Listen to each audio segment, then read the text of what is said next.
Yes, y'all. It's going down right now. Episode 76 of the 22 Shots of Moodz and Horror podcast is coming at you live. I am your host, Moodz616. And of course, I've always got my homie sitting right in front of me because I'm looking at a computer screen. We got the half-blooded and hard-headed Mexican double shot J, also known as JP. And of course, we are very, very excited to welcome back to the show 1/3 of the Disturbing Cinema podcast, Victor Salva, aka the pedophile. Correction. I mean Kyle, aka the horrorphile. What is going on, my homies? What is up, bro? And then, yeah, I guess you can call me a pedophile at this point because, yeah, I mean, I've been called it on almost every fucking episode at this point. So I just can't stop because it's your name is just perfect for it, and just with all this, talk about Victor Salva in the news lately and stuff, and it was right there. I had to do it. I'll forgive you guys. I mean, it's all good. I love you guys either way. So it's I bet you'd love us even more if it was 12. Oh, I knew you were gonna say that. It's all good. You do have a 12-year-old dick, so we all know. Gross. But speaking I am pretty short. That is true. You are. But you're pretty tall actually for a Mexican, though. To be honest, it's got some height. You got some height. But speaking of that motherfucker, Victor Salva. So somebody posted in the group page the other day about how filming for Jeepers Creepers 3 is going to start pretty soon here, and it's going to be in British Columbia where I live, so literally in my backyard. And I got thinking to myself, I'm going, how in the fuck can this guy cross the border into Canada, let alone the province where I live in? And I'm like, this is ridiculous. Like, how does he get across the border? He has a criminal record. I mean, is it like so much time goes past and they just forgive him? But you can't forgive a pedophile. It's a fucking pedophile. You're letting this guy go into a different country and film with kids.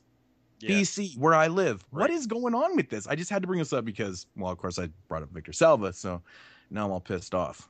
It's so funny to read his Wikipedia. I'm like looking at his Wikipedia right now. The first fucking sentence of his Wikipedia says, Victor Salva is an American film director and convicted sex offender. No way. Yeah, I swear to God, look it up. So funny. That is hilarious.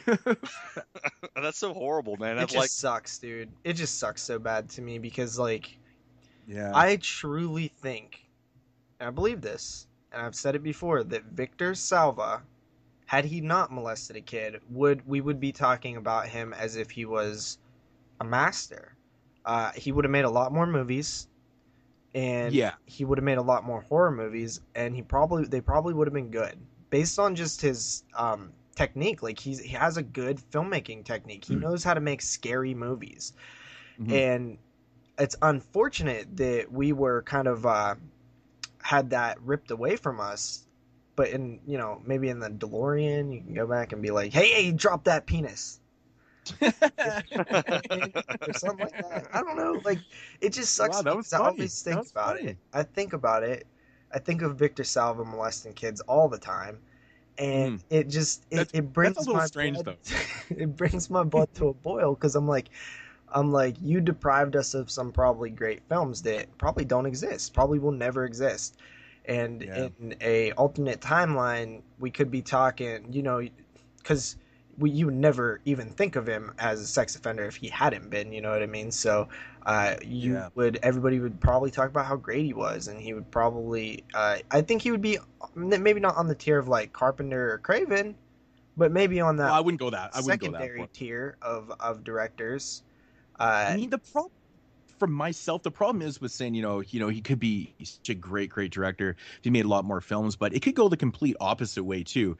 And we've learned that. I mean, there's some directors out there that started out really promising in their careers and then made a lot of movies. And, if you look at their filmography as a whole, not really the greatest. That's for sure. The person that I always think about when I think of like, man, his career started out so amazing. He did so many good films. And, and basically in the last, I want to say 30 years, hasn't really made anything that great. And that's Tobe Hooper. Tobe Hooper has an amazing filmography early in his career, and then he kept making films throughout the years, and nothing was really that great. Yeah. You know, it's kind of a shame. And like, I don't really consider Tobe Hooper as like this masterful director, even though he's done one of the best horror films of all time. But I mean, if you look at his career as a whole, it's kind of a mess. It is kind of a mess. So, I mean, if you look at, I mean, it is kind of a shame. I mean, every time I think of Victor Salva, I always think of the classic, you know, stuck between a rock and a hard place type thing. You know, I really enjoy his films, but I really loathe him with a passion. And, you know, like, the name just kind of makes me grip my teeth. It is every like time I hear the name, pedophilic name. Yeah, Victor, I know, right? And then I just couldn't believe this post. I thought it was actually a joke at first, and I was like, are you kidding me? Like, this guy's allowed into BC. And I'm like, what is going on? This is crazy. But it was kind of a rhetorical question because I really don't know the reasons why he is allowed to go into a different country now, considering he has a record. So it's interesting, but maybe I'll have to make a trip down to, you know, a few hours away. I don't know. I don't know Go walk Canadia's on the set. rules. Well, no, it works both ways. It's like, I mean, you know, if I had a DUI, you know, I would not be allowed in the U.S. And it goes the same way. Like, you know, if you had a DUI, you wouldn't be able to go up into Canada. It's kind of like that thing. It's like a major charge kind of thing. I mean, I know that he was convicted. Sure I don't know. Is that true? Like, you could, like, if you have any type of criminal record, you can't come down to the U.S. Well, I have about 3 or 4 buddies that have them. Every time I go to the States or go to Mexico or something like that, they can't come. They just can't go. That's crazy. Yeah, I didn't know that. So yeah, it's kind of shitty. But I know there is a certain time period where things can pass. I know like he was convicted in the early 90s it was, right? Or something. So he hasn't had any charges since, and maybe there's a time constraint. I don't know. But I mean, fact of the matter is he's obviously allowed to be country jumping. So well, that's not necessarily true. Well, I mean, if he's allowed across the board, it doesn't matter. We don't know if he's allowed. Yeah, maybe not. I mean, they did say. The article just said. Well, there is a little bit of news later that we're going to get to that has to do with this kind of. So, I just kind of took it like, you know, Victor Salva's going to be on the set if they're going to, you know, start the shooting of Jeepers Creepers 3. But who knows? I mean, I've seen weirder things with guys that have directed films that were never on the set, which makes absolutely no fucking sense to me whatsoever. He fucking looks like a pedophile. He does. Yeah. It's that little pornographic mustache that he has in that pic there. It's rough, man. It's and I said this before. The way that Jeepers Creepers 1 and even 2 came about was very sneakily. This was early internet time. There's nowhere near the amount of social media back then as there is now. Oh, and no. I feel like because those films came out at a time where nobody really even knew who the hell he was, but now with social media, and I seen it when they announced this, it's all over the place, dude. There's articles everywhere talking about his sex offending past. So I really do think that this film might be harder to make, and he's made films since then, but now all of a sudden it's Jeepers Creepers 3, and it seems to be more of a big deal, because I'm telling you, dude, I've seen it on every horror site that I go to. Somebody either posting news and commenting on his sexual assault, sexual, you know, molestation charges, and straight up articles written about. Literally, I've seen one that said, like, we can't allow Victor Salva to make movies. I've seen ones that say, you know, should everybody get a second chance? It's pretty crazy. It's honestly kind of, I don't know. I guess I'm kind of excited at the topic because it seems like so many people are very passionate, and like it's really sort of becoming this big debate. And I definitely am very interested to see how this plays out, especially with the news that we're going to talk about later with Victor Salva again. You know, the interesting thing is, you know, the norm for when a part 3 comes out, it's kind of like, you know, Jeepers Creepers 3D. You know, in Victor Salva's case, it'd be like, you know, Jeepers Creepers 3 some. Under 3. Under 3. Oh God. Okay, so that we're obviously making very fun of pedophilia tonight. I know. I was gonna say a joke, but then I just realized, I've heard that joke before, and Brandon dropped it. It was a pretty good one. I believe they were talking about something to do with pedophilias, and he's like, sorry if we offended any pedophiles out there. It's pretty good, you know, pretty good. That is good, man. So what else has been going on, guys? What's new in your daily lives? Anything cool? Kyle, what's going on? Not much, man. Just like I was saying before the show, been working a lot. I went through and uploaded a lot of the podcast of me and JP. You know, he took forever to upload some of the Ash vs. Evil Dead ones, but I finally got those uploaded on my site, which took a little while because I had to change the descriptions around. Got all that done. I'm actually doing a contest on my page right now to win a copy of Deathgasm on Blu-ray that I accidentally apparently got sent to me. So I'm doing that right now. But other than that, really not a lot. I haven't really watched. How did you accidentally get a copy of Deathgasm sent to you? I actually ordered Deathgasm from BestBuy.com, and they sent me 2 copies, and they only charged me for 1. I don't know how that happened. They sent me 1 copy, and I got it like the day I was supposed to, and then like 3 days later, I got another copy, and I was like, I hope I didn't get double charged for this, and I went and looked, and I didn't. So I guess it was some kind of a mess up on their behalf or something. But I thought maybe you're just turning into Turi from the group page there. Didn't they fire he buys you once? 2 of everything. Yeah. Do what, JP? I said, didn't they fire you once? What, Best Buy? Yeah. Yeah, a long time ago. Okay, so this is karma for you, dude. Yeah, I worked at Best Buy for about 5 years, I want to say.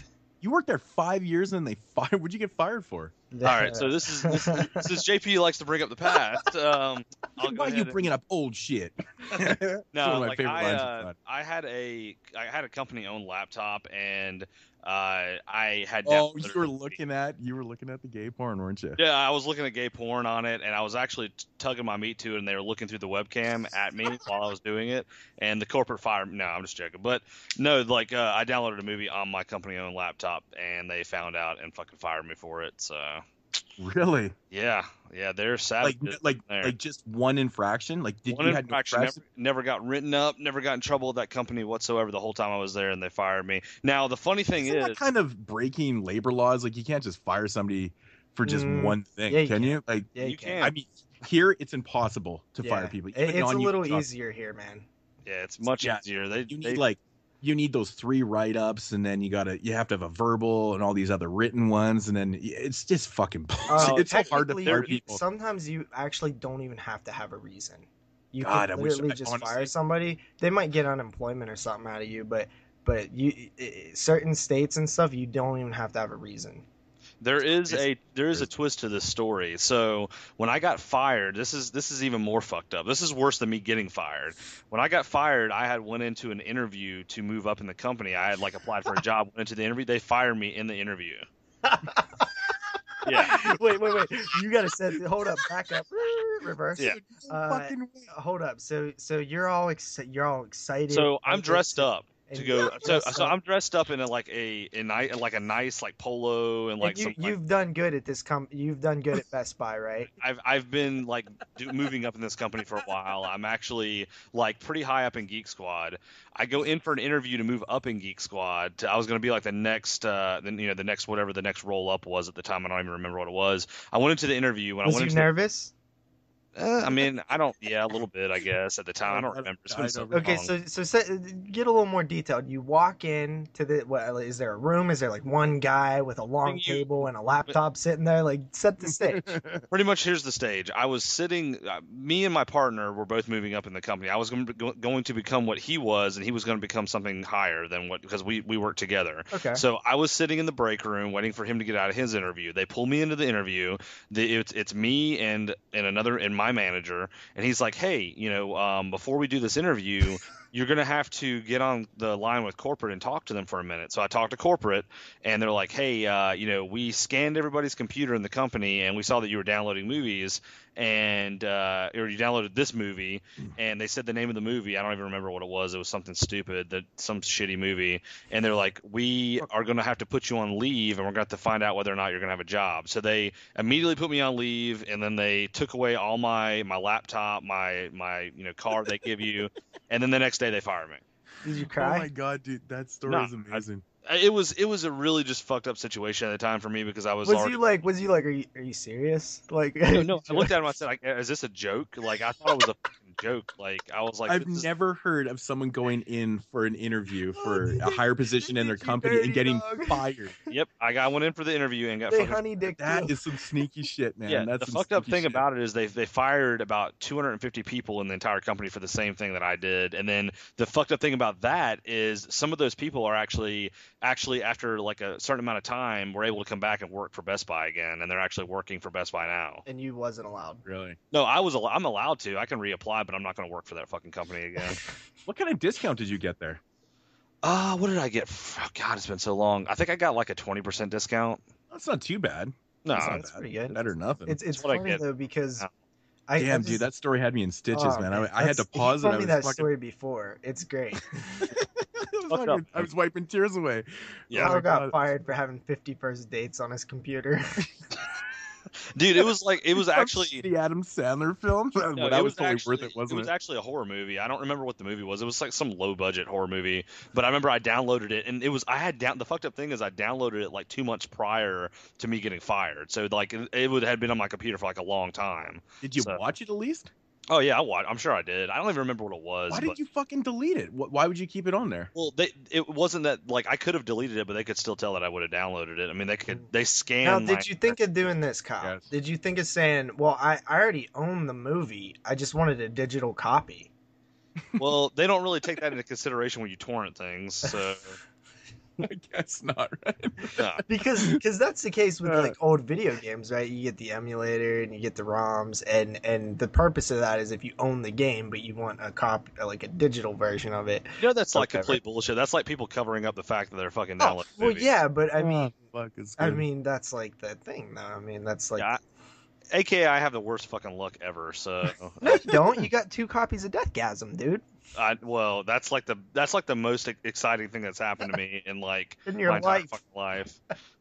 So they just massacred the employees, man. 250 people. They fired 200. They were actually going through like a really bad company like wide, like they were just losing money and they were trying to look for ways to fire people is what I kind of got at. So And somebody was like, "Hey, why don't we just Scan all scan these all their computers?" I Yeah. wonder how many people they found, like our friend Victor Salva.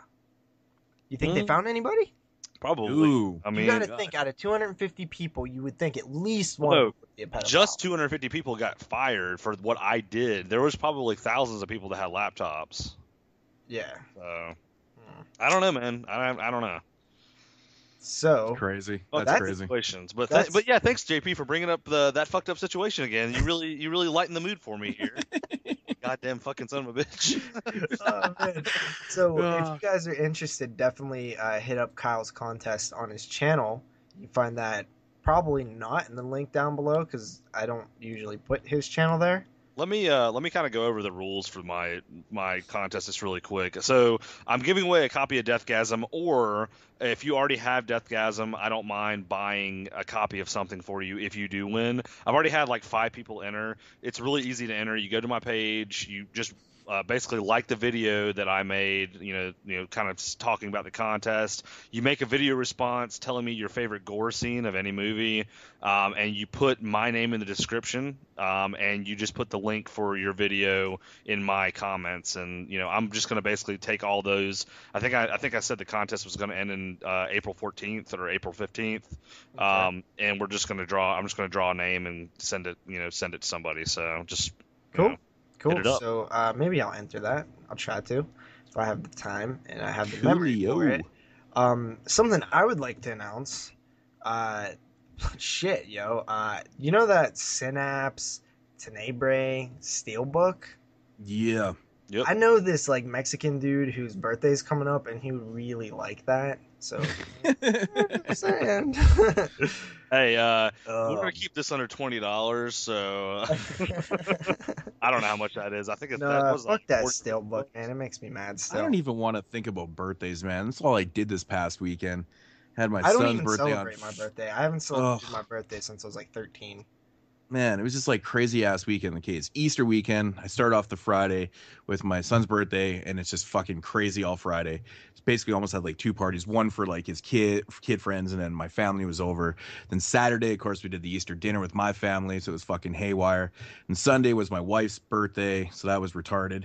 And then Monday, I spent the whole fucking day or doing yard work and shit. Like this whole weekend, I was just like, I didn't get to, it just felt like it was so much work.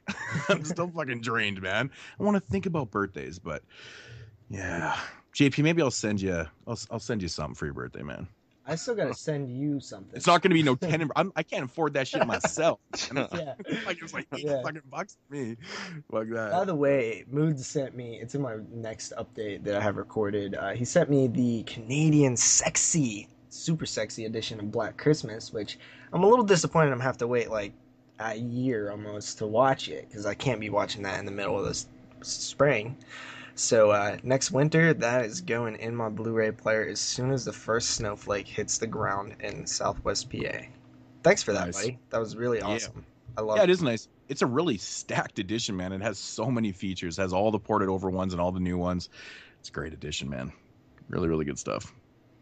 Glad you liked it. I did. I do. I love it. Awesome. Well, should we get into some news? We got some. Yes, let's do that. It was looking a little dry at first because at the time of us recording this, it's actually Wednesday. I don't think we've recorded on Wednesday in like a long ass time, if ever. And that's not usually our record day, so this is kind of a quick turnaround here. So it's like about 5 days since our last recording, so there hasn't, two or so days of news still would be usually on the show. If anything comes out tomorrow or the next day, that's why we didn't get to it. But first up, we have a little update on our good old franchise that we love to tease. They love to tease us with it, and that is of course, my favorite franchise. That is the Friday the 13th franchise. Apparently, Brad Fuller and whoever the hell he is, whoever's running this shit, was at somewhere to talk about like Teenage Mutant Ninja Turtles or some shit, the new one. And essentially, they got a little update on Friday the 13th, the one that got delayed a couple times. And essentially, they said two things. As we know, David Bruckner was attached. He said that he wanted to do sort of a Dazed and Confused meets like Friday the 13th thing set in the 80s. And that is not what we're going to see now. So he got canned. And the guy, Guzawowski, is the writer now. I don't know if he's doing the directing or not, but he's also doing the remake of The Wolfman. So he's kind of busy right now. Anyway, they said two things. They said, A, it is not found footage. These who's talking. And B, it is a period piece. So it's not set in present day. That's good signs to me. Like, are we talking like, when I think of period piece, I'm thinking like, like the Victorian era. It'll be set in like the 80s or 90s or some shit, or 50s. 50s would be cool. But anyway, also there was cool, man. There was a second little update, and apparently, they said that the script is due in April. And the plan is to begin filming at the end of summer. Now, this film initially had a 2017 of January release date. That's the newest release date. That'd be kind of a quick production. I mean, it's no Hellraiser 10 or anything, but that seems kind of quick. I don't know, man. I mean, it's one of those things. I'm not really buying into it too much. Because it's just over and over again they delay this stuff. So, yeah. Yeah, once we get some concrete evidence that they're actually filming and things are happening, maybe I'll start to get a little excited. I don't get excited, though. Yeah. But who knows? Yeah, that's the old Friday the 13th news of the week. It's just we're just drained from talking about it. Yeah. So much Friday the 13th news. Okay, so I kind of... mentioned this a little bit earlier when we was talking about Victor Salva, but some more Jeepers Creepers 3 news. As we either talked about, or it was, I don't know if we had a chance to talk about it, but they released like info about casting and stuff, and what had happened was the Union of British Columbia Performers alerted talent agents, who in turn alerted the website that was hosting the casting thing, and they removed the casting thing upon learning of Victor Salva's conviction. So the project has been removed from the files. All submission made by any agent on the project are no longer available to casting director nor any member of the production staff. Meanwhile, the union issued their own statement. I'm getting this from Bloody Disgusting, by the way. It was recently come to our attention that the casting breakdown has gone out of for a feature film entitled Jeepers Creepers 3, and the director of the film, Victor Salva, was a convicted sexual misconduct in 1988. The conviction allegedly resulted from a misconduct involving a minor whom Mr. Salva was directing at the time. At this time, we would like to remind our members and their agents under Article A2702, Safety and Welfare of a Minor, of the BC Master Production Agreement, a performer has the right to refuse work if they believe that the nature of the work is unsafe. So I'm not sure exactly what all that means, but essentially they pulled the casting thing from whatever place it was in British Columbia. So it seems like Canada is going to war with Mr. Victor Salva. So this happened in 1988, you said? Yes. Yeah. And like he's still convicted of it, or like he got convicted of it. Yeah, it'll always be on his record. Well, yeah, I know that, but like, what did he exactly do? Does it actually say what he did? I have read that it was I know that one of them was like oral sex on a minor. Okay, well that's a little creepy. So I was about to say, if he just like if it was something, not that it makes any difference. Have you seen Clown House, bro? Okay, wait a minute. He did the oral sex on the minor? Yeah, I believe so. I believe that's right. I should fact check. Is it on his Wikipedia page? Damn it. Probably. I mean, but it is Wikipedia. It could say some other nasty shit on there too. But, well, anyways, big ups to British Columbia for taking it down. But at the same time, it's like, again, stuck between that rock and the hard place. It's like, well, if we keep, getting rid of these postings and things like that, then what? This movie's never going to get made. Okay, so this is what he was charged with. He was in possession of child pornography. That was also found in his home. He pleaded guilty to lewd and lascivious conduct, oral sex with a person under the age of 14, and procuring a child for pornography. He was sentenced to 3 years in state prison, and he served 15 months of that 3 years. He completed his parole in 1992. Has he like gotten in trouble for that shit ever since, or is it? No, he's been good ever since. Like he hasn't done anything. Clown House the Clown House was filmed in 88. It was released in 89. Shortly, either during that time of its release or slightly before or slightly after, he was charged with the molestation of the lead actor in Clown House, and that's why that film has not really been released. Because honestly, it's the right thing to do. You shouldn't release that. I'm sure that kid does not want. I'm sure he wants that thing buried. That kid probably had a terrible, obviously had a terrible experience, but that's terrible memories. I'm sure if he walks into Walmart and sees Clown House sitting on a rack, it's going to stir up some old memories, So I as much as I like the movie Clown House, when I watch it, I can't help but notice. I mean, dude, it's like some of those shots and stuff is very messed up. There's some definite creepy shit going on in that movie. Yeah. But yeah, it's tough, man. It's tough. Yeah, it's tough because I do like Clown House. It's a good movie. But why doesn't somebody else just direct Jeepers Creepers 3? Does he have the rights to it or something? I don't know if he has the rights to it, but I would assume that he had. It's very rare that you retain like the rights to the movie, but in the case of like something like Holliston with Adam Green, he did retain the rights to that, and I think he owns the rights to Hatchet as well. So it does happen. It can't happen. This guy can't expect to like make this movie with all this shit that's going on right now and some company distribute it or these actors playing it. Like after all the shit that's going on social media and like on the internet right now, does he really think that a company is going to distribute this movie like for him or? Yeah, probably. I mean, listen, bro. Companies care about money, that's for damn sure. But yeah, it's all about the almighty dollar. He made 2 movies since then. He made Rosewood Lane and Dark House in 2011 and 2014. He made Peaceful Warrior before that in 2006. Jeepers Creepers 2 in 2003. Then why was this never an issue before? Because of social media. Jeepers Creepers is a big name. Rosewood Lane crept through. That's a film that was very low key. Nobody was. Rose McGowan's in it. I mean, hell, dude.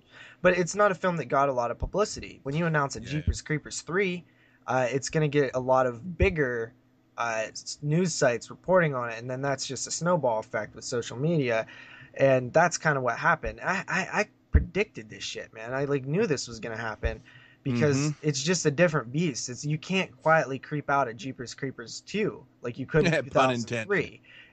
You couldn't, because 2003, man, social media was nowhere compared to what it is now, dude. I mean, it runs our lives. And, it spreads like wildfire, man. Yeah, everybody knows. I hope the film gets made. I'm willing to. I'm not a supporter of Victor Salva, but I do believe in second chances. I'm conflicted because some things I don't for sexual predators, but I mean. I don't either, but I mean, at the same time, like, I feel like that with all this going on right now, he should probably just hand this down to somebody else. Say, okay, I'm getting too much slack for this. This isn't worth it. You direct this movie. Fuck it. Like, I feel like believe this movie's not going to get made. I think this movie's not going to get made. You want to do a wager? It's going to be tough, man. You want to do a wager? If they're dropping all these, casting calls and like everything, I mean. Who knows? I mean, if it does get made, I'll put a wager on it that Scream Factory distributes. No, I mean, well, it's gonna be a theatrical film, I would assume.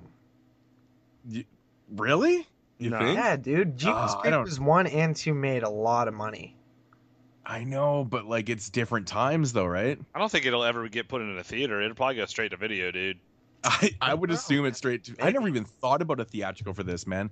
I mean, I can't imagine anybody wanting that backlash of, putting that out into theaters and directed by Victor Salva. It's like, fuck, man. Try to keep it a little more low key, I guess. You want to make some money off it. We'll see how it plays out. After that, we have a little update on. I'll take you up on that wager, though. Yeah? What do you want to bet? That it's not going to get made, or if it's going to get made, or if it's going to go theatrical or video. Let's go with the just made. I'm having second thoughts. You know what? We'll work something out later. Okay. How about we just work it out now? We'll just go Blu-ray. $15 to $20 Blu-ray. And of the winner's choice, and it has to be made by, let's say, 2018. So this is a 2-year bet. 2018? Yeah, well, it's slated for 17. I mean, you gotta have a little leadway because shit gets delayed. Okay, we'll give it right to the end of 2017, which theoretically is 2018, right? Okay, that's fair. Okay. So Luis out there, I know that you're kind of the record keeper here and the bookkeeper of the 22 shots. Remember this. Remind me in 2 years. Oh, he's gonna hold you up to this shit. Because we have established that we both have really, really bad memories. Yeah. Oh, JP won't forget about a free Blu-ray. That motherfucker's gonna be on top of that shit. That is true, man. That motherfucker say it's gonna be like 2019, and he's gonna have forgot it, and he's gonna oh yeah, I forgot to hit up Moodz about that free Blu-ray that he owes me. Blu-ray is gonna be fucking like a thing of the past at this point. There's gonna be like something else going on. Because he always fucking wins, man. All the bets that him and Jeremy had throughout the NFL season, I think JP won all of them. I wouldn't have bet that this movie wouldn't have got made because I could see this movie getting made, but maybe not by Victor Salva. I don't know, man. I think it's gonna be tough now. I mean, just all the backlash. I mean, look what's happening here. In BC. I mean, they're already putting the kibosh down on that shit. You know, like even with all the hype, this movie's getting like super hype because of this guy. I feel like even if he backs out of it, somebody will make it. Like because they're going to be like, okay, well, if I make this now, well, maybe that should be part of the bet then. This movie does not get made by Victor Salva. That would be perfect. Because if it does get passed off, I could see it getting made for sure, 100%. Yeah. No, I couldn't bet against that. I mean, that's just crazy. It's Jeepers Creepers, right? Yeah. Yeah, I don't think Victor will let it go though. It's kind of his baby. Yeah, I mean that is true. Who knows? Yeah. So anyway, let's get a little extra. Let's turn it to a little bit more of a positive note. We got the Tales from the Crypt remake TV series hitting TNT, reviving by M. Night Shyamalan as the curator. It's supposed to be part of a 2-hour horror block that TNT is developing, which, you know, flashback to 1995, 96. You got Joe Bob Briggs hosting Monster Vision every Saturday night. Those were the days, man. And, you know, and ever since then, TNT has not been good. So I'm looking forward to seeing some more horror content on there. And so basically, it does seem like they are going to do a Crypt Keeper of sorts. Unfortunately, HBO owns the rights to the style, the design, and the you know, the way the Crypt Keeper was done before this. So legally they have to change it up. It's supposed to be a episodic format. There was a talk of having an American Horror Story style series where it's like a, you know, one main story and then it'll switch to the next season. Yeah. But I guess that it's sort of they might be kind of leaning. This is what the article says. It says they might be leaning towards more of an old school style of storytelling opposed to the episodic. I'm not sure exactly what they mean by that. But what they didn't say is that it's going to be anthology based, and that's just bullshit. I don't know. Well, episodic. I mean, it might just not be like American Horror Story. It could just be like fucking, I don't know, like Scream. I don't even know. Well, technically, American Horror Story is an anthology of sorts. It's just each story is one season. Yeah, I don't know, man. That's kind of stretching it a little bit, but I don't know why don't they just create an anthology? You know, give the fans what they want. I mean, who wants this? I mean, American Horror Story because I feel like they're not. I don't think they really have the hardcore fans in mind in this. I think they just want to capitalize on. Because right now, I don't know if you've noticed, but we're not the type of people that are making American Horror Story great right now. That it's killing in the ratings. Like us right here, the hardcores. Yeah. It's not us. It's the mainstream. I know, but it's like general audience. But at one time, when Tales from the Crypt was, you know, popular, it was fan base. I mean, it was us that was watching that shit. I mean, who? I don't think so. I mean, I wasn't. I mean, I watched it, but I mean, I remember my uncle and aunt and stuff would get excited for it, and they weren't horror fans or anything. I think that was made for horror fans. Like Tales from the Crypt was more made for horror fans. I think American Horror Story just appeals to the masses because, you know, it's a little tamer. It's a full story. It's, you know, I don't know. I think it's just I would tend to disagree because I feel like Tales from the Crypt was what a surprise. He's disagreeing. But no, I'm being serious. Like, I think that based on just seeing all the popular faces, these weren't horror actors. You know, a lot of them were like Arnold freaking Schwarzenegger and stuff. Like, yeah. I feel like they were trying to appeal to like the biggest audience they could at the time. And I don't know if you guys know this or not, but the success of like television shows are never based on the hardcore's love for it. It's always based on how well it goes to general audiences, how well it sort of captures their attention. Because we're not big enough to really have a mega impact that keeps these shows alive for 7-8 seasons. And I honestly think that, you know, stuff like Scream. I don't know. I disagree, look man. At something like Scream, right? Hardcores are not into it, but it's doing really well. I would have been, yeah. I mean, I know. Well, it's kind of teeny boppy though. I mean, once you watch it, it's not well written. It's not that great. You know, I mean, I would have loved to have been right into it. It would have been fantastic. You know, I'm not just going to write it off because, you know, it's appealing to a whole pile of different people. I'm not that type of person. but I did watch it. Mhm. Right, I just didn't think it was that great. I mean, Yeah, I it applied. didn't either. I just think it's it's for younger crowds, and maybe they just appreciate it more. I don't know. It's just different, but like I said, I would have loved to have loved it, but unfortunately, no. Okay, actually, you know what's funny? I didn't read like the rest of it to you guys because apparently, he's saying that, basically, Shyamalan is leaning towards delivering Tales from the Crypt as short, independent stories that would be more in tune with the original comics and HBO series. So Now that sounds a little more like Yeah. anthology based. it does, right? Okay, on. we're just gonna edit out that whole past conversation and just Yeah, go I was with gonna say. I told Moodz before we started the show that I made a mistake this week because it was a short turnaround, and normally I'll read through the news.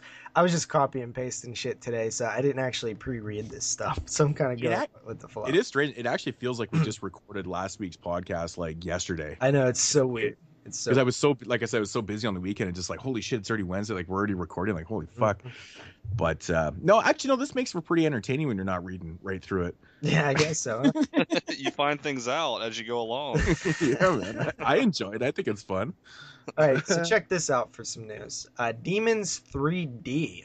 What? So apparently, this film is See, not threesome, right? 3D. Is that how the jokes they just apply later on in the show? And I was floored by this announcement, man. Honest to God, I like stared at the screen and I was like, I don't even know what to think about this. So weird. Continue. Okay, so I'm apparently that's the 30-year anniversary mark coming up soon, and that was last year. Was it? Okay, so yeah, it came out in so last year it was the whatever 30-year mark, and they started talking about like a 3D remake. Well, Stavoletti, I don't know who that is. Stavoletti. Do you know who that is, Moodz?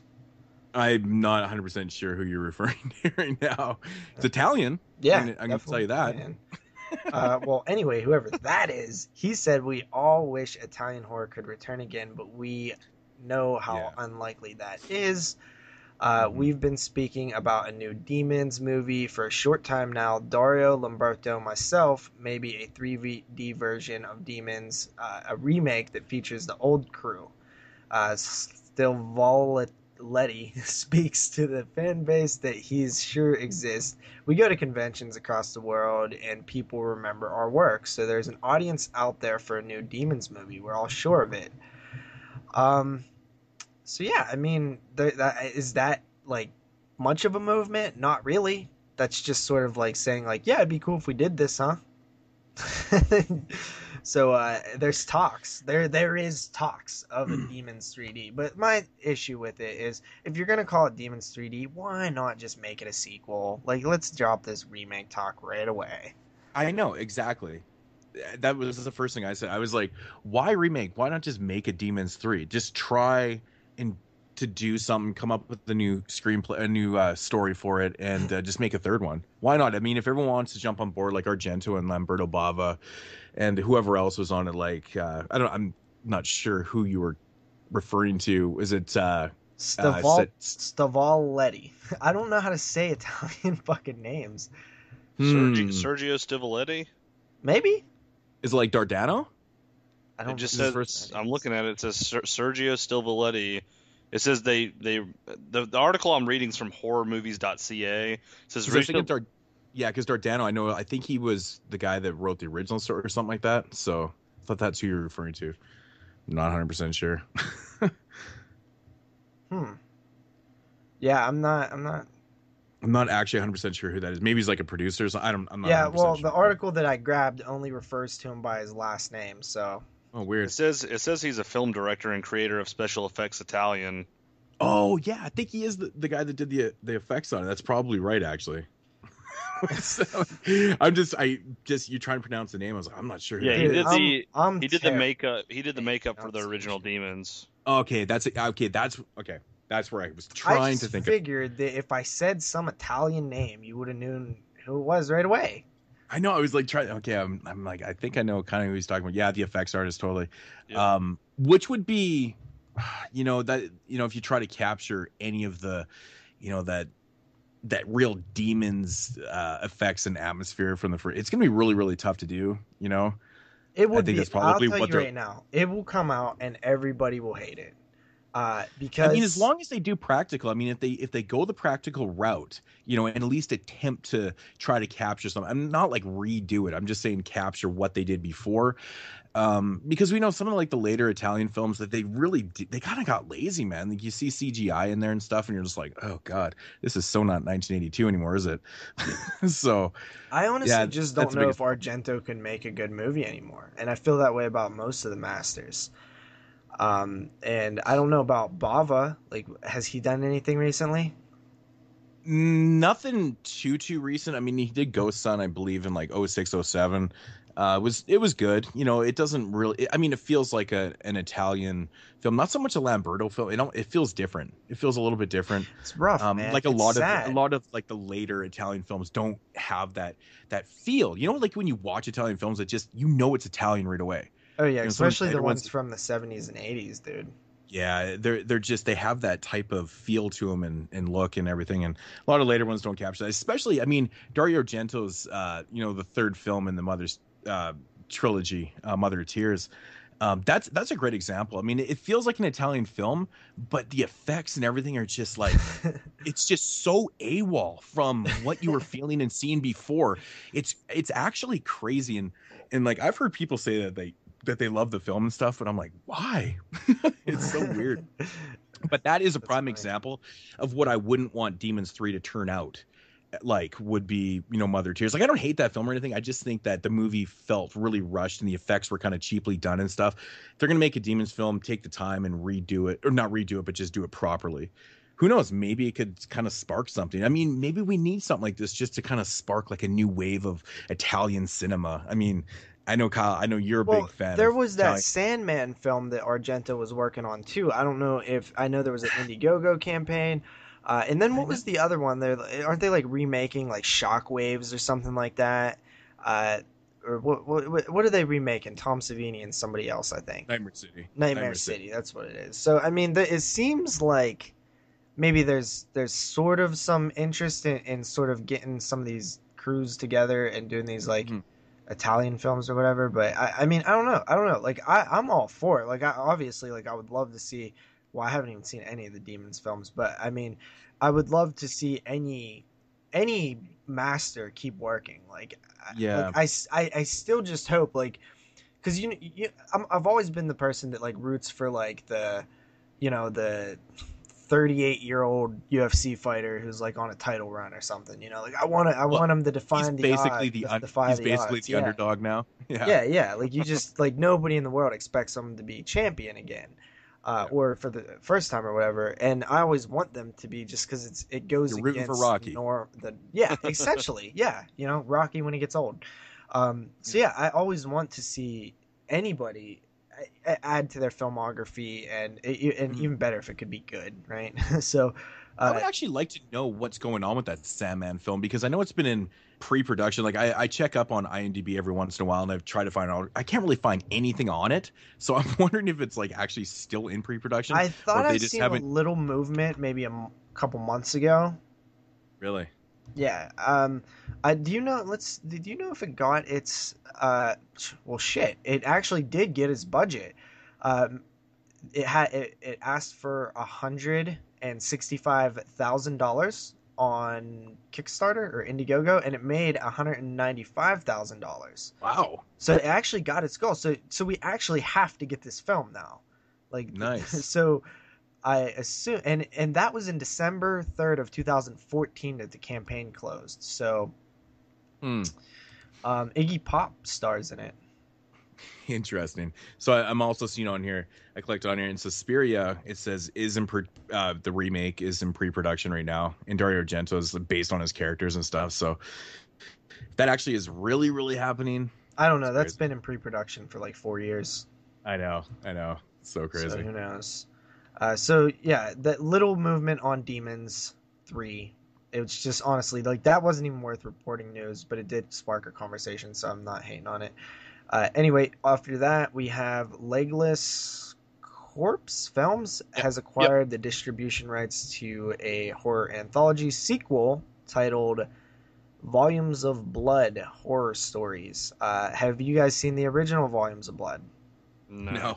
Okay. I did see the edition that they were putting out. It looked pretty cool. Yeah, pretty cool. Yeah, so there's a limited steelbook, a Blu-ray, and a DVD, all hitting April 26th, exclusively at leglesscorpsefilms.com and amazon.com. Check it out if you wish.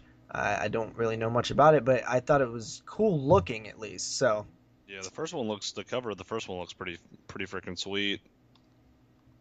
Nice. Yeah, definitely. So let's see what else we got here. So Kino announced The Pit on Blu-ray, which fucking figures. I said it in my video, like my literal last DVD update. I was like, well, I scored The Pit.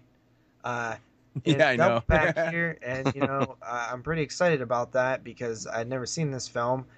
It'll probably get announced like right after I do this video. It didn't come out. It didn't get announced right after I did the video, but like a month later, which is so ridiculous. That happens to me so many times. Oh man, me too, man. Like with the Red Queen kills 7 times. Yeah. I picked that up and then I posted a picture on my Instagram, and that very day, or no, it was the next day, it got announced by Arrow on Blu-ray. I was like, okay. That is so good. That's just so typical. But that's amazing. The Pit getting released by Kino. Oh, that's so good. It's gonna sell well. Maybe I don't know what that means because I know that initially was an Anchor Bay title, correct? Yeah. So I don't know what's up with some of the rates of their films. It seems like they kind of filter out all over the place a little bit, but not all at once. It's like very slow. So yeah, that's happening. They're also releasing The Little Girl Who Lives Down the Lane, which I also picked up a couple months ago on DVD. So yeah, I'm not upgrading that. After that, just kind of a last little couple things here. Creep Show called there's going to be a feature-length documentary coming out called Just Desserts: The Making of Creep Show, and only has a UK release date now, which is October. But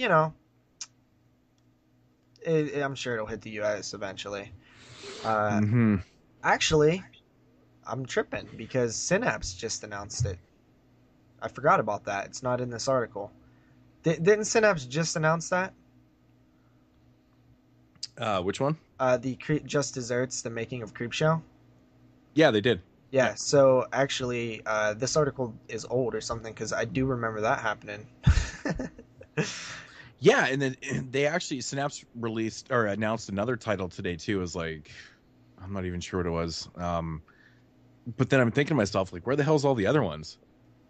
Where the fuck is Popcorn and all this other shit like that was announced like years ago? No, right? Snaps is the weirdest company. Yeah. They just all of a sudden announce things and they're out like next month, and then all these ones that they announced like the big titles, the big sellers like Popcorn and all those ones. They just there's not even updates on them. Fuck, they're a weird company, man. Just to let you guys know, Scream Greats Volume 1, which was a cool Fangoria produced thing from 1986, is supposedly going to be added as a feature on that Blu-ray release. Nice. Yeah. And the final little bit of news I have here is Scream Factory announced The Boy Who Cried Werewolf from 1973. Yeah, I saw that today earlier on the page. Looks pretty cool. Yeah, that's totally awesome. I always man. get excited for those like sort of 70s, early 80s ones. I really like the 70s releases just because it's usually 100% a film that I haven't seen. Mm-hmm. Yeah, and this one's like super obscure too, I think. So that's really awesome. Yeah. More 70s goodness for the collection. It's awesome. The Boy That Cried Werewolf. That's a great title. Yeah, so that's kind of a shoot from the hip style news week for us guys. Apologize for a little bit of the fumbles, but I think it turned out better than I expected. Good job, guys. Yeah. Chill.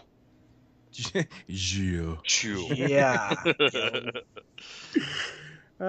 Yeah. So that was the news, and I guess getting into mood swings here. With the DVD and Blu-ray releases for April 5th, 2016. First up here, we got one from well, our good friends over at Shout Factory. Scream Factory is releasing a film. I don't know. Oh, yeah, this is IFC. This is an IFC from their IFC deal, and it's called Horror. Now, the consensus on this one I've heard so far is It's that called it's hashtag horror. hashtag. Yeah, you're right. Hashtag horror. I heard this one is like atrocious. So another one of these kind of technological horror films that apparently I've does heard not work. really bad things about that movie, and that's why I've not watched it. Yeah, I've heard from a couple different people that it was like atrocious. So that's not exciting right there at all. Not at all. No. Yeah, next up here from Arrow. So if you guys did not pick up the Black Cats box set, these are being released individually now, so you can pick up Lucio Fulci's The Black Cat on a single edition for, like I said, everyone that didn't pick up the box set. So if you want that one, grab it. Then we got one here from, who is releasing this one? Dark Sky Films is releasing a film called Cherry Tree. I think I heard bad stuff about that, actually. I don't know what it is about movies with cherry in the title, but for the most part, they all suck. Almost Yeah, I was every going to say, film- didn't I just watch a movie called Cherry Tree Lane like a couple of weeks ago that was horrible? I was just thinking that too, man. It's like, oh, that movie is fucking terrible. Yeah, it was not any good. Cherry Bomb, horrible, Ugh. terrible revenge film. Ugh. But I think there's a couple good ones out there. But yeah, Cherry Tree. Yeah, Dark Sky Films then releasing a lot of like contemporary films now. They don't really go after the older ones, which is kind of a shame because they have a really good back catalog of older films. Now this release right here, I still got my copy, and I've noticed that a lot of people have already got their box set. But the Death Walks Twice box set, 2 films by Luciano Ercole, Death Walks on High Heels and Death Walks at Midnight. Yeah, This wasn't. I thought that was last week's release. Was it not? I think this one just came out. Oh, maybe it was last. Yeah, it's on here. What was your release of the week last week? I don't even know if it was that one or not. I can't. No, it says April 5th. It's, You had an Arrow. you know what it is? This is the American release of it. That's right. They're a week apart. So if you're waiting on your American pre-order, which is the better version because it doesn't have that stupid 18 thing on it. But then again, I get all those free points from Arrow, and then I just go and buy really cool stuff for free. So I don't mind it. Doesn't really bother me. But yeah, this is the American release. It came out a week later. So I think it had something to do with when they got their copies in or something. I can't remember reading about that. But yeah, so another one here from Scream Factory and the IFC line. It's called The Hollow. Now, I've heard better things about that one. I have. It's just that name, The Hollow. Isn't there a couple other films with the exact same title? It's not too original, so it's like another one of those things you're going to go to fucking search and then 400 films are going to come up. Hate that. It's annoying. Yeah. Really, really can't stand that. But now this release right here, I don't know what the hell's going on with this. Released by Film Rise. Oh my god, man. These covers look stupid as shit with their Blu-ray edition on it. No, they're so freaking ugly, and I believe Film Rise just like merged with Artsploitation. They're releasing their films now and stuff, which unfortunately they don't even say Artsploitation on them anymore. I saw the new film that got released. Who had it? Andy, and I actually got him to show me a picture of the spine, and it looks so generic, and it's a burnt copy. And man, I'm just like, wait, it's a burnt copy? Yeah, it's a burn on demand again.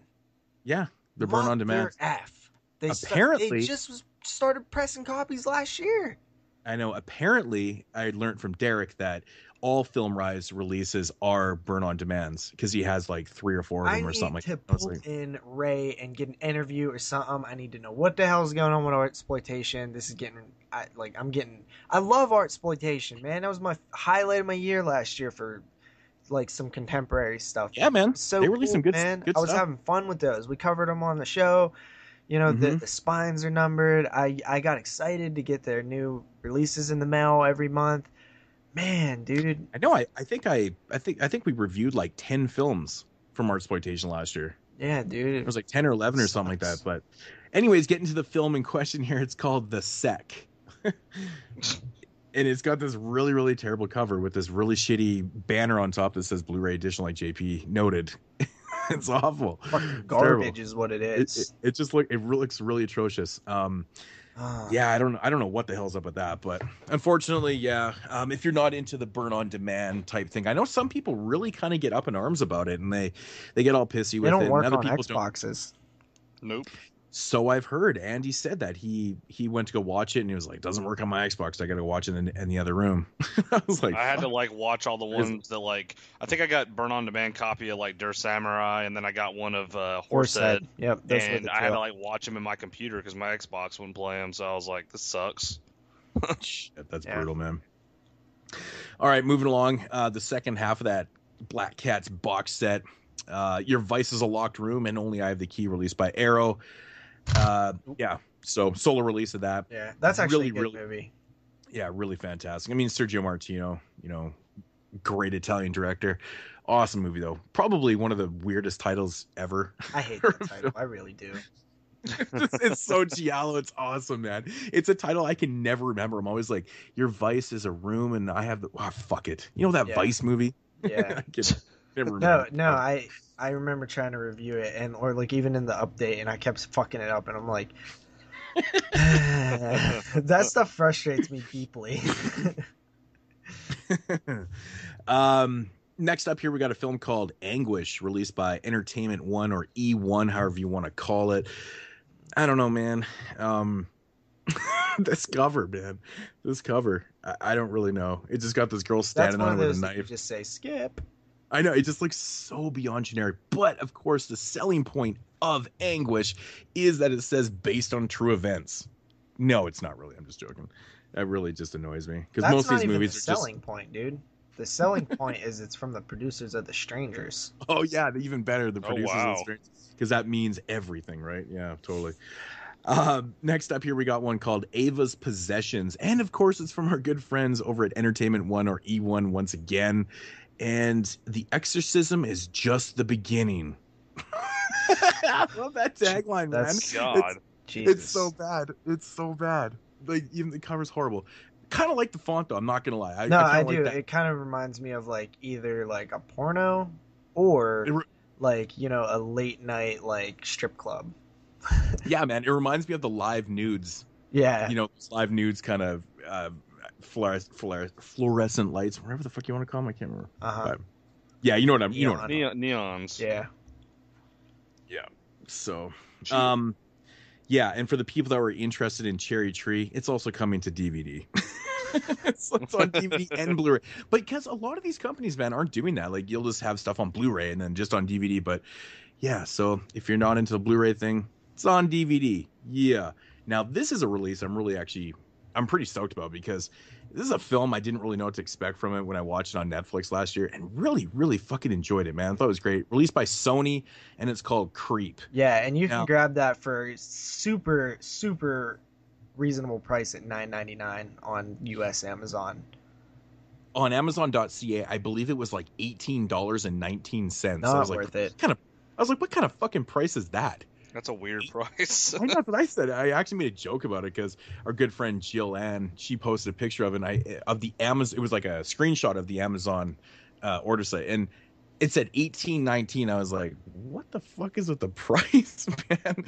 First of all, why is it $18 when it's $10 down in the US? Anyways, I'm not going to get on that tangent again, but anyways, Creep was Creep, really good. I really It was. liked Creep. it was a really good film. It was really, I love the end. The It's ending definitely it was a sleeper hit for sure.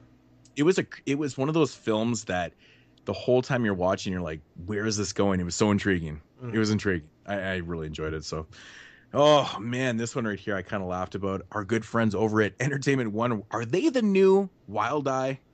They're trying for to this be. week? I think they're trying to be, man. Deadly Weekend. See, Wild Eye at least has decent covers 9 out of 10 Deadly times. Weekend. Wow, that's a fucking hilarious title. I know. I love on Amazon that's actually spelt with 3 E's. It's like Deadly Weekend. I feel like these next few we could just fucking just don't. They're garbage. All these next ones look so bad. It's starring Sarah Jean Underwood. Okay. But yeah, terrible cover arts, man. I'm assuming this one right here it's from a company called NAMP, whatever that is. Exit 14. And I don't know. It looks like a possession type thing again. It's got a chick who's dead on the Sizemore's in it. Tom Sizemore, John Schneider. It's got this like dead girl in her wedding dress. Looks Once stupid. she has you, she'll never let you go. Till death do us never part. Dude, it's just Wow. It's terrible, man. What's these? These are, oh my god, it's getting even worse. Here's another one from 4 Digital Media.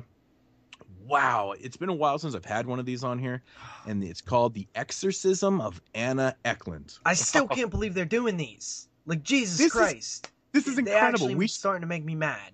The Exorcism of the 22 Shots podcast. Dude, listen. Okay. Like, you have the most generic cover paired with Oh the my most generic title, paired with the most generic cliche, paired with the most generic tagline, paired with the most generic company that doesn't even probably exist.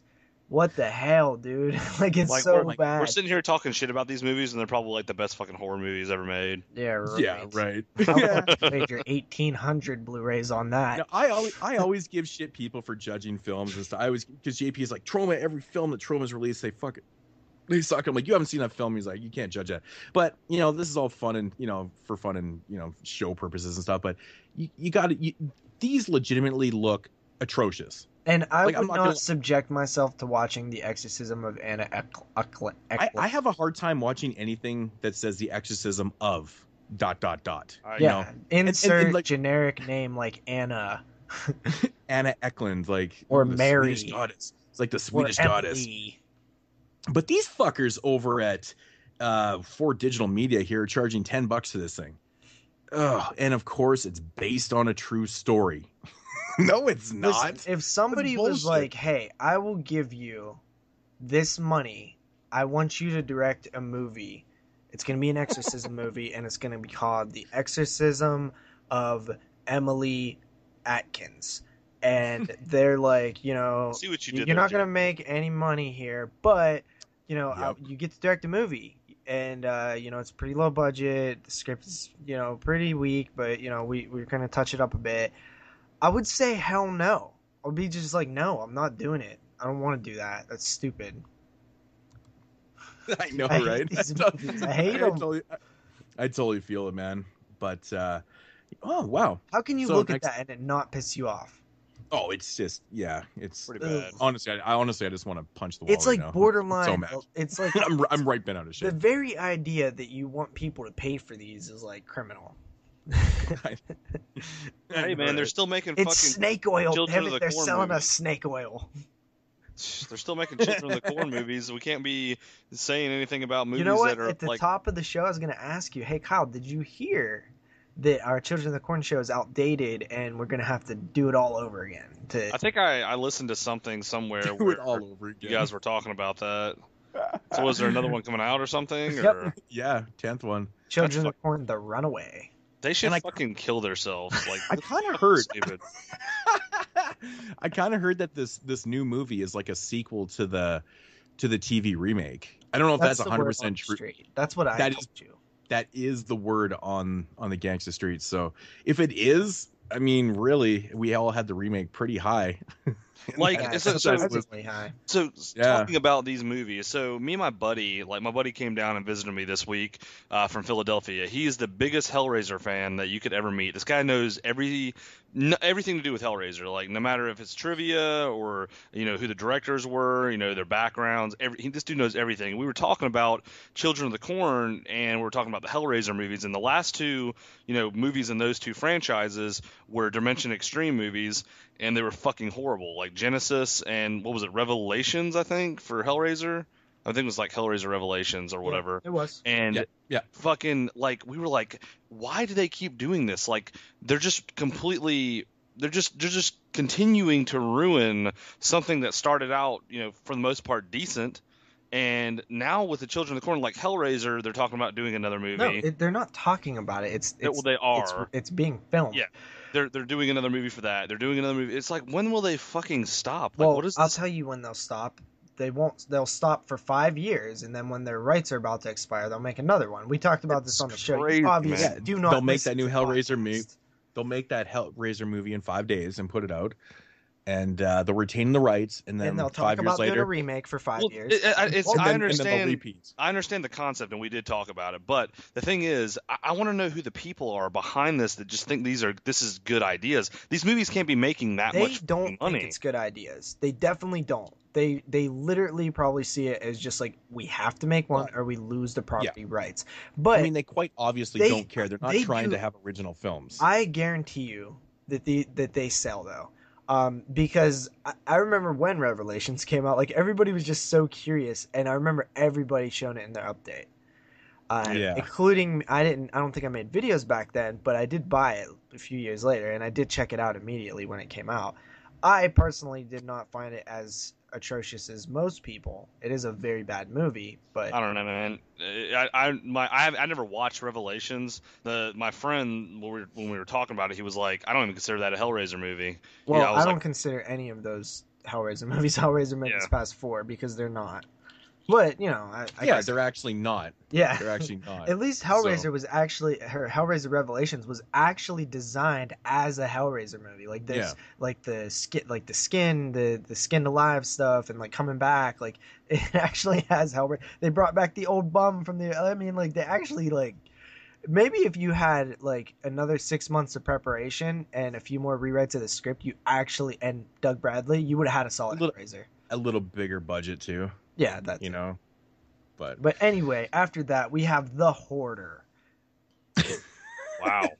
Yes, of course. PLT made this. Released from our good friends over at Image. Now Image doesn't seem to release a whole pile of stuff anymore. Probably for good reasons, really. I don't think I got a press release on that actually. On The Hoarder? Yeah, I don't think I did. But I actually this one made me laugh when I saw this earlier today. I was kind of looking at the releases, and I was just looking at the cover art. It says The Hoarder, and it's got like this really disgusting face, and I think his lips are like stapled shut or something like that. I think that's what it is. I don't know. But then I read the tagline at the bottom, and it just made me laugh. And it said, "His collection is almost complete." I just thought of us hoarders, that collect ridiculous amounts of movies and shit. I was like, maybe he's a collector of DVDs and shit. I fucking doubt it. I doubt it, but. Yeah, so after The Hoarder, it is Lake Fear. Lake Fear. Let's continue with the horrible names.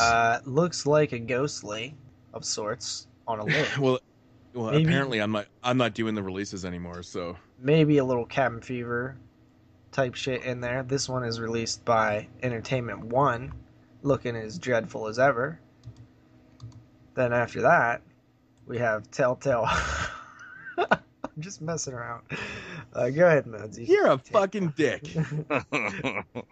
Yes, from the good friends over at E1 again, Lake Fear. Man, dude, there's so many goddamn movies like this. Like Lake something, like Dead Lake, blah, blah, blah.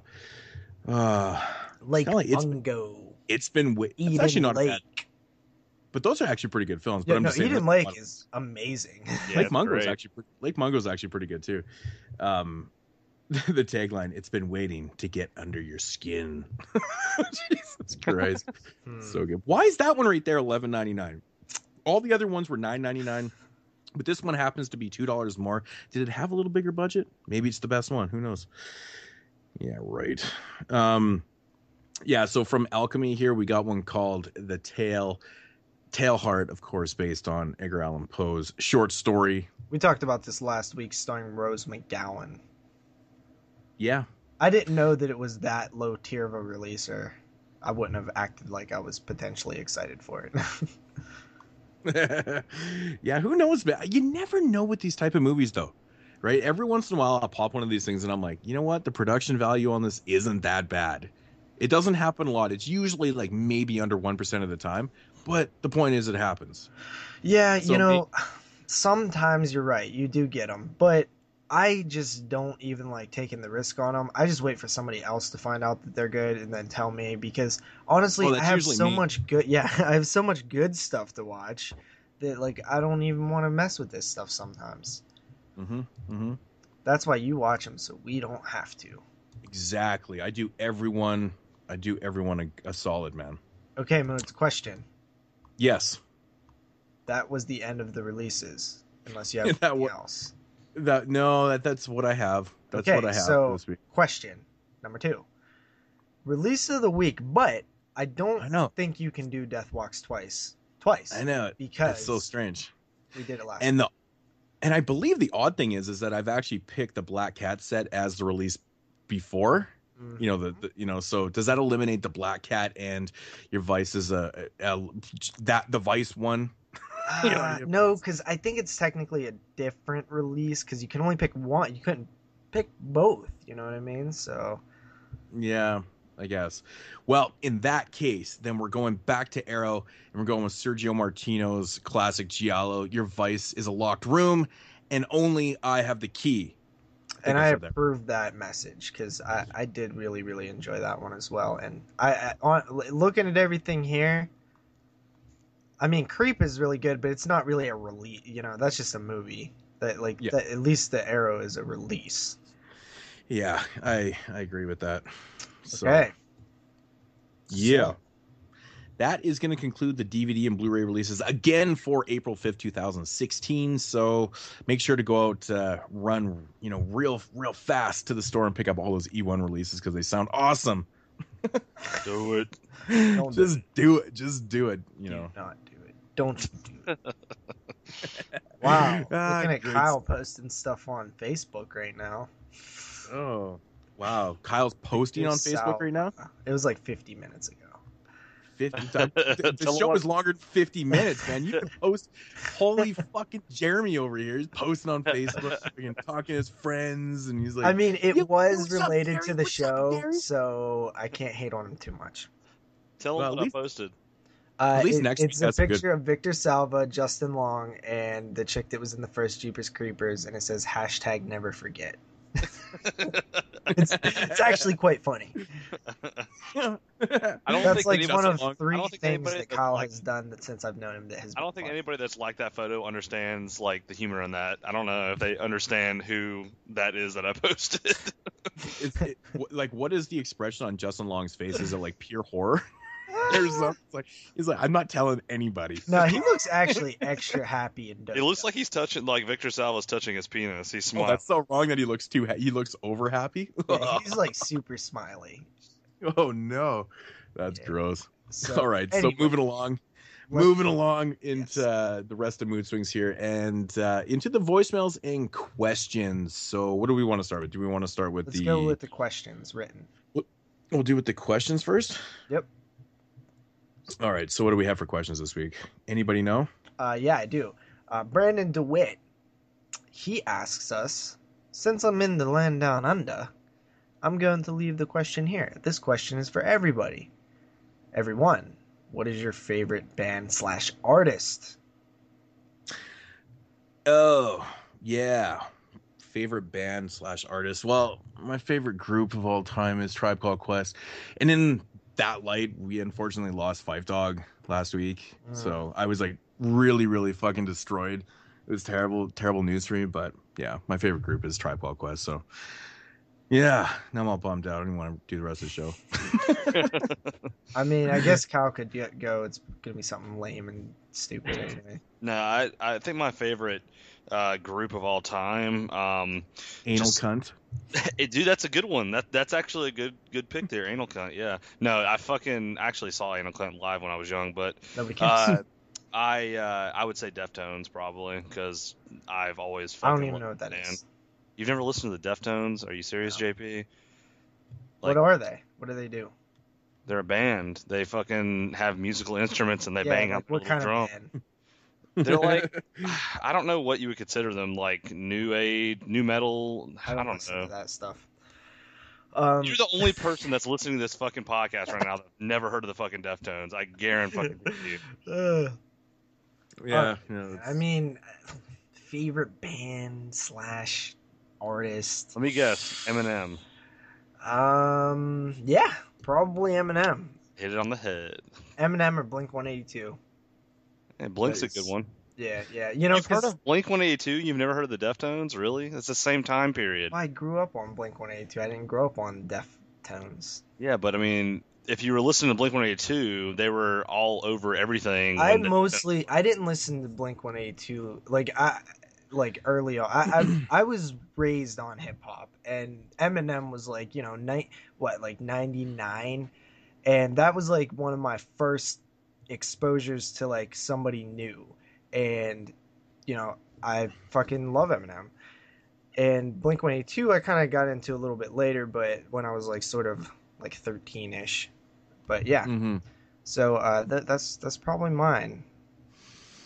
If I had to pick a metal band, I'm probably going to go with Amon Amarth right now because I love Amon Amarth. I just don't like metal.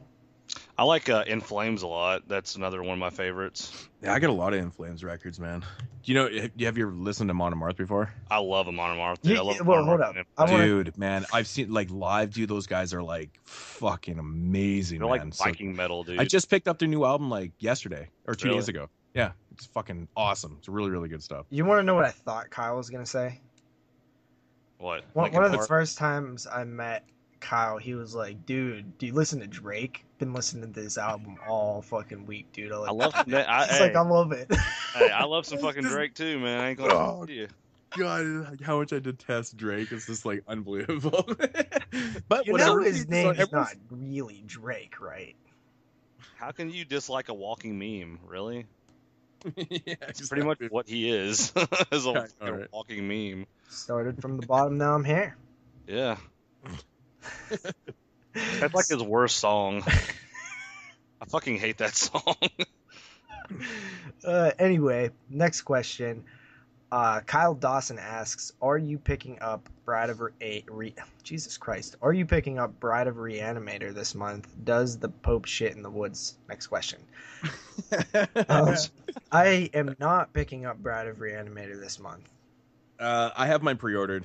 Yeah, from Arrow in the UK. So that is a yes. I am definitely grabbing that. I was actually on the fence about it at first. I wasn't going to, and I was like, "Fuck it, I might as well." I might as well just grab it. I just bought it on DVD, so hell no, I'm not picking it up. Yeah, I have it on DVD and I actually have it on VHS, so I probably won't pick it up. Yeah, I really don't Steelbook, need I to. think. Yeah, I really don't need to, but I'm just, why not? So I mean, that it's a nice release. I mean, it looks really Yeah. good. Mm-hmm. it's just fucking. It's like insane some of the releases that these films are getting. Like that's the sequel. Reanimator You know? Trilogy 2016. Let's do it. Exactly. So, next question. Dylan Henshaw wants to know, what are your favorite physical releases thus far in 2016, and what release are you looking forward to this year? Pretty good question, honestly. I haven't really thought of that. Moodz, go. Some of my favorite releases from this year. I have to say Monster Dog. That was a really cool release. Very obscure film from 84, 85 with Alice Cooper. Really cool stuff. I gotta say the Hellraiser set, the newer released Hellraiser set that just came out. It's fantastic. It actually comes with the Leviathan documentary, which I watched too. Really cool stuff. Arrow's Mutilator. Yeah, that's boner. That's bonerlicious right there. Pieces, man. Probably. Oh, dude, the releases is so sick, man. Bread and Circus, actually, I'm gonna say because it was a film I've been looking forward to seeing for like, over 10 years or 12 years or something. And then Wildeye of all companies end up putting this film out. It's like from the early 2000s, and I was just so happy to see it. I was like, that's the type of shit, man. These older obscure films, great stuff. More Arrow stuff. Pray for Death, Rage of Honor. Not horror, but classic fucking just wicked ninja films. American Horror Project, that probably like that and Pieces are like the release of the year. I could probably go on. Vincent Price, but the one that I haven't received yet that I'm really looking forward to, I know it's out and everyone probably has it right now, Sinful Dwarf. Of course, mine's just been on back order, but the one I'm looking forward to is the Killer Dame set. So that is the one that I'm really looking forward to. So mine is probably it's a little lower tier, I guess, but I really was genuinely super stoked for Mosquito. Like that was like one of the films that I wanted to see re-released for the longest time. So that's kind of my front runner right now. I haven't picked up a lot of the releases or any of the releases Moodz really mentioned, but like that Pieces release I really want to get. And I did pick up the Vincent Price set 3, but I haven't watched any of the movies yet. Also, the what was the other one that you mentioned that I wanted? The Arrow Mutil- Hellraiser set and the Mutilator. Yeah, both of those. Yeah. So those are mine. What I'm looking forward to for the rest of this year, though, shit, man. I mean, I'm hoping that we see a Phantasm set. Oh yeah, the Phantasm. Well, it's supposed to be coming. Yeah. Fucking stoked about that, man. If it actually does come out, oh, that's gonna be so amazing. That's good choice. Good choice. Yeah, that would probably yeah, that would probably be one to look forward to. I'll tell you definitely. a set that I was really digging, though it didn't come out this year, and it's surprising, is the Leprechaun set, dude. The little Blu-ray set they put out. That shit's dope. Those transfers are pretty good, and they actually have special features, which I was like, wow, I didn't expect that. Except for what on the first film? Is there none on the first one? No, I haven't made my way through it, but I think there's like a 4 or 5 part featurette on each of the discs, and the first part, I watched the first part on the first disc, but it's all them talking about the first Leprechaun. Like they got Warwick, and they got the guy who did it, the Jones, or I forget his name, who did the first one. But yeah, it's really cool. Like I was like, wow, these films have never received any love in terms of features. There's commentaries, so I was like, cool, man. So I can't wait to. I wish I could have watched more of it during St. Patrick's Day, because I watched the second film, the third film, and the Origins. And I watched one of the special features, and yeah, so save it for next St. Patrick's Day. All right, Cool. What about you, Kyle? Really, something that a couple of releases. I mean, and these releases I do not own, which I keep putting off. Blood Rage. Did that come out this year, or did it come out at the end of last year? I can't remember. I think it was the end of last year. Yeah, I mean, I've been putting that off like crazy, but I really want it. That the Mutilator, obviously been putting that off as well, but I really want it. The Audition release from Arrow, the Steelbook, I really wanted that, but I didn't really need it because I have the Scream Factory two disc release. But the Steelbook looked. I mean, I don't even collect Steelbooks, but the Steelbook of that looked really cool. And then I would probably agree with JP. I didn't really think about the Phantasm release. I heard about that, but that would be a good one to look forward to. Well, it's not officially announced. Yeah, I mean, that would be a good one to look forward to if they did, actually release it. So Notice one release that none of us said. Tenebrae. Yeah. Yeah, exactly. Yeah. Okay. Well, I should have added to anything Mondo Macabre, like Symptoms is coming out, and some cool stuff. Everything that they release is always really good. So always get stoked, because it's always like so far in between releases. So you get really, really stoked for them. Cool. Yeah. Cool. So with that said, let's hop into the voicemails. Thank you for your written questions. First up, we have a voicemail from the homie Rob. Hey guys, Rob from Georgia again.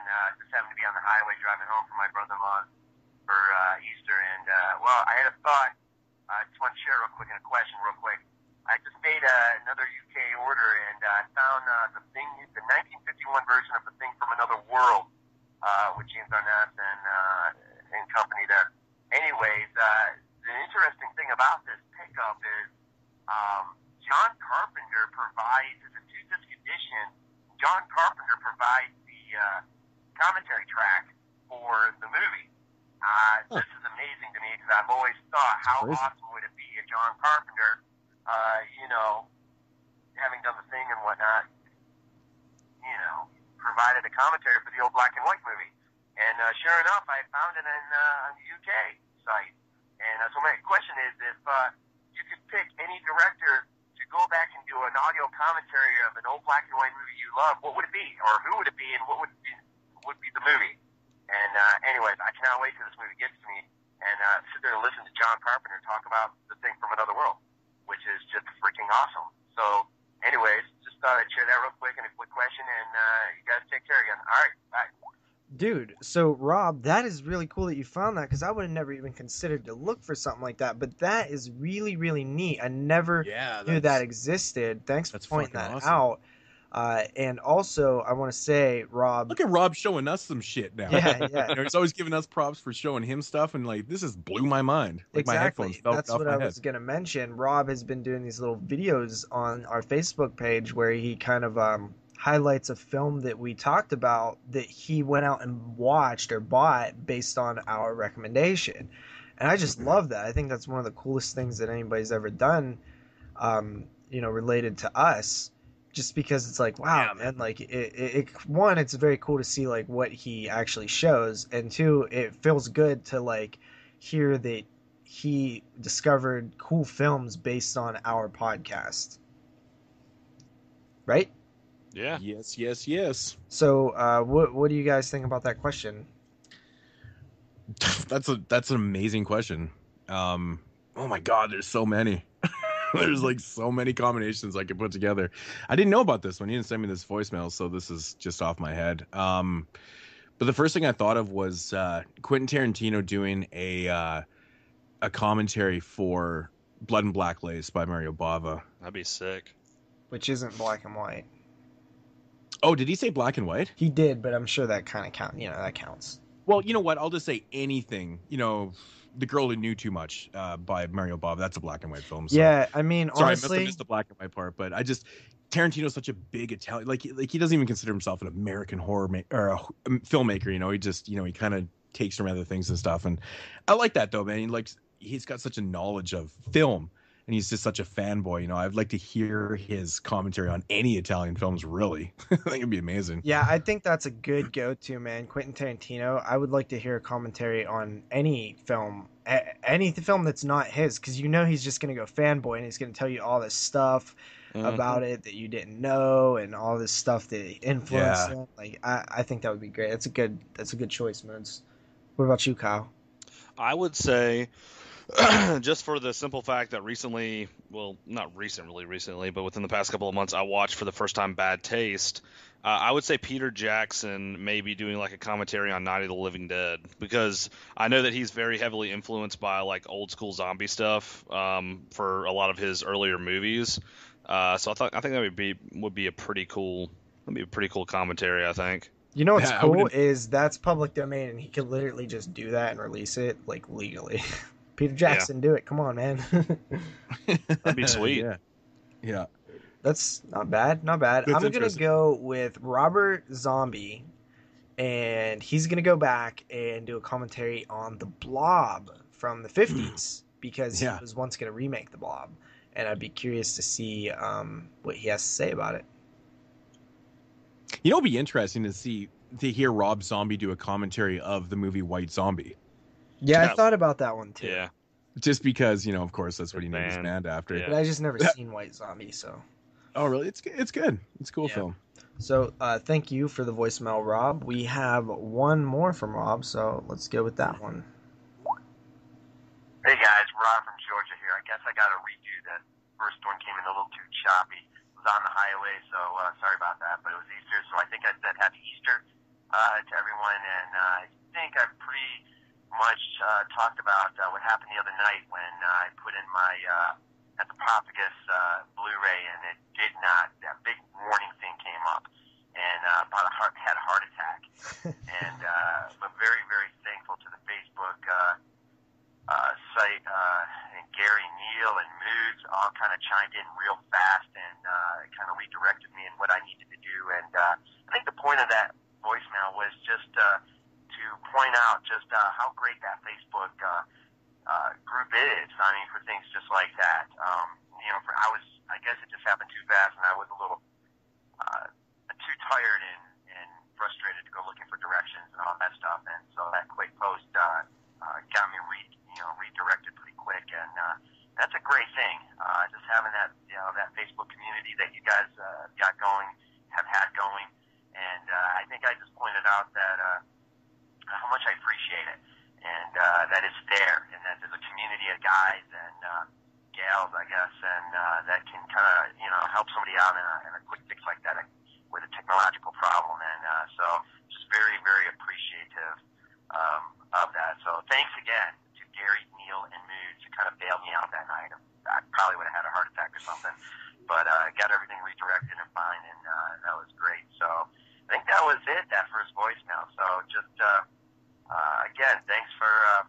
help that came my way. And oh, the story about Zach throwing his player was freaking hilarious. Anyways, guys, peace out. Yeah, Rob. Giving us props in the Facebook group, giving you guys props more so than me, but I love the Facebook group. I always say that I think it's one of the best groups, if not the best group on the internet that I've been a part of. And yeah, once again, proving my point. Yeah, man, no problem, Rob. Just glad to help. Glad it worked out for you. I mean, we've all been there. Same thing happened to me a couple years back. I got my region free player. Didn't know much about them. I knew that my DVDs worked. I tried my DVDs right away. And I think what people fail to forget is that you got to change the region for Blu-ray. So when you pop in a Blu-ray, and if you haven't changed the region, yeah, you'll get that warning. So and then you're like, what the fuck do I do? So I literally got some help from one of my videos. I was doing an update. And I said, well, I have this Blu-ray I tried to pop in. I think it was a Loved Ones. And it wouldn't play, and a couple people gave me some pointers, and I was like, oh, okay, that's pretty easy. But a lot of players are different. The one I have right now is super easy. You just turn it on by pressing the 2. So it's pretty simple, but glad you could help. Yeah, man. I mean, Rob, no so that's doubt. awesome. No doubt. That's I dream of a world where we're region free. Yeah. We don't need these borders keeping us apart. Come on. These region codings. So anyway, we got one more voicemail here, so check this one out. Well, hey there, 22 shots of Moodz and horror compadres. This is your boy Bubba Ray over here in Tuscaloosa, Alabama. And I just called in to say, you guys don't give the rednecks enough love. And my boy Kyle knows exactly what I'm talking about, being from South Carolina and everything. But what I'm asking is, what's your favorite horror movie that is based on rednecks? Hold on just a minute, I'm sorry. Bobby J! Bobby J, I done told you, put the damn possum down. Sorry about that. More importantly, what is your favorite horror villain that is also a redneck? So that's all the questions I got. And y'all just have a blessed day, and I'll talk to y'all later. Yo, do you think that's Dracula? It could be. The fuck is that? Maybe we have a professional voice doer calling it. Well, somebody was reading the page today because they knew Kyle was on. Yeah, somebody had to be. And they called in. That's hilarious. That is awesome. I love these like gimmicky like voice things because I'm just like, for one, that was actually really good, you know.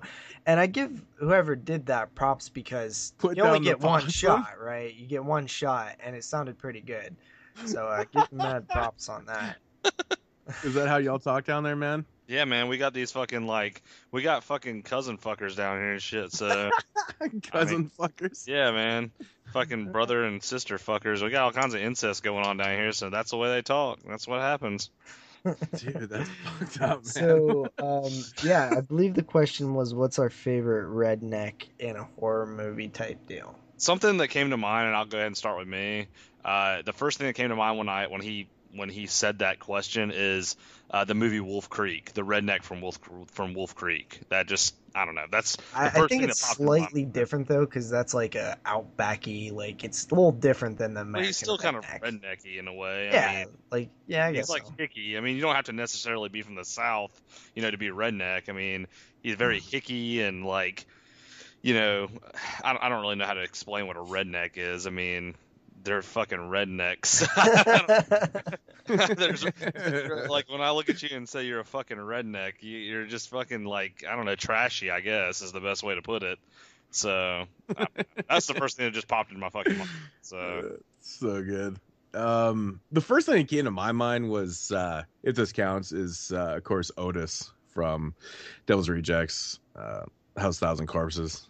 Yeah, I mean, he's pretty damn redneck, man. I mean, trashy, come on. Yeah. Very trashy and stuff. So, I mean, that was the first thing that came to my mind.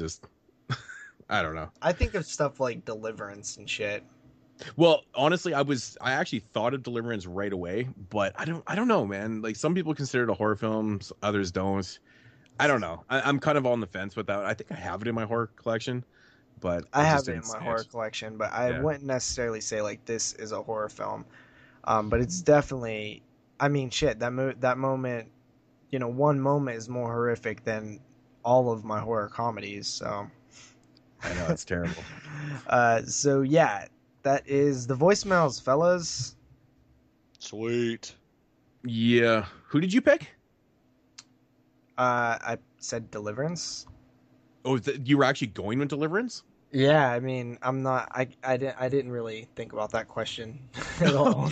I thought you're just okay. I thought you just mentioned Deliverance. Okay, so the rednecks from Deliverance. Okay, Yeah. I thought for sure you're gonna say something like Tucker and Dale or something like that, or like Wrong I've Turn. never seen Tucker and Dale. You've never seen Tucker and Wrong Dale? Turn is like my second one, but I always feel like those are more like hillbillies. You know what I mean? Hills I think it's have eyes. slightly different. Rednecks, hillbilly. I mean, almost the same. I mean, It's all the same shit, man. They're all alternate words, I guess, disgusting. for them. I mean, we got rednecks out here, Well, man. I I call always- them fucking hillbillies. And See, I'm not. I always think of like hillbillies, like West Virginia, like in the mountains, and I think of like rednecks as like southern people who have Mhm. rednecks. I guess there could be a distinctive Slight difference distinction. between them. Yeah, I guess. Yeah. Yeah. All right. Well, Yeah. Cool. All right. So moving along, I guess that's thank you everybody for your questions and voicemails again. I don't know if that was Dracula. Maybe. I'm gonna say maybe, but if it is, fuck Well, man, if he's it's switching up not, the we voices have pretty two good. very talented people instead of one. Fucking hilarious, man. All right, so getting into a segment that we call Knowledge, which we don't do every week. We just do it whenever we actually have a topic, because sometimes we're kind of lazy over here at the 22 Shots production team, and we just don't have topics, so we just skip over it. But We need to I hire think, writers. yeah, we gotta hire some fucking writers, man. This is crazy. But JP, do we have a topic this week? What is the topic? VHS. And the Oh. reason I chose this topic was because it's funny, but all three of us have sort of had like a little influx of VHS into our collection lately. So I figured that we could just talk briefly about VHS, and I figured we could either talk about like why it's still something that's collectible, or why we're still interested in it, or how do you collect, and how far are you willing to go to collect, stuff like that. So Moodz, you want to kick any of those questions off? Well, I'll start with why I don't go out of my way to like find every single, tape on movie on VHS and stuff. I'll find like if I come across cool editions and stuff, I'll pick them up. But I'm more about finding tapes that haven't been released on DVD or are like long out of print and super hard to find and are just easier to find on VHS. Like recently I found the Amityville Dollhouse tape, and it was still brand new sealed, and that's exactly what I'm looking for, because the DVD is out of print, goes for stupid prices. So, but I like having tapes in general because it is like a complete nostalgia thing, I think, for a lot of us. They're cool to have, but most of the tapes I do have, like I said, are films that are either really, really hard to find, or they're just not even released on DVD or Blu-ray and things like that. So it's always nice, but it is nice to just kind of beat around and search for them. And, I do pick up the odd ones just for display pieces. I won't lie. Recently I picked up Tales from the Hood, and I just display it because it's Tales from the Hood. It's awesome, recently I grabbed Ben and Willard, so that was really cool. Yeah, that was a good find for that sure. was a good find. Yeah, and again, those movies don't have DVD releases and stuff, and they're really, really good shape. Transfers are great on them. So, but yeah, that's that's the reason why I like to collect. Just to go kind of back and just have that other format and stuff. And I don't discriminate when it comes to films. Like, I mean, honestly, if I could find the odd Laserdisc around, I would too. I'd find them. If I wanted to get something signed, maybe I'd grab a Laserdisc. I know Jeremy used to do that, and it's a really good idea because, if you look at his Laserdisc collection and the signatures and stuff that he has signed, like on his laser, it looks fantastic. Like, they're all framed and stuff, but there's just so much room for signatures. It's like a good idea. Yeah. Like If you're going vinyl. after if you're going after like the whole cast, it's good to have a laser disc because it's got a big cover, and it looks really cool. So I mean, people have different reasons, but that would be one of the reasons why I would do that. So yeah. Cool. I'm right with you, man. Like, my most exciting, like, looking for VHS is either stuff that is out of print or stuff that doesn't have releases. Like, those, because then it feels like, okay, I'm actually adding to my collection of movies and I'm not just rebuying something I already own on a different format.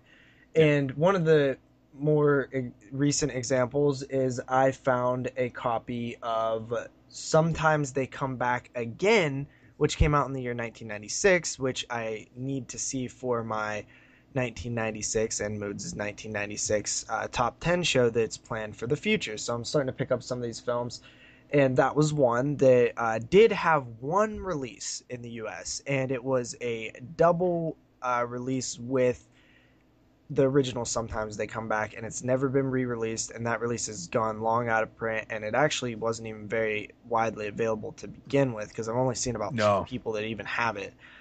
So yeah, and the other third film is actually kind of easier to get, but it's that second film that you can only get in that double pack that is really hard to get, so I grabbed that on VHS.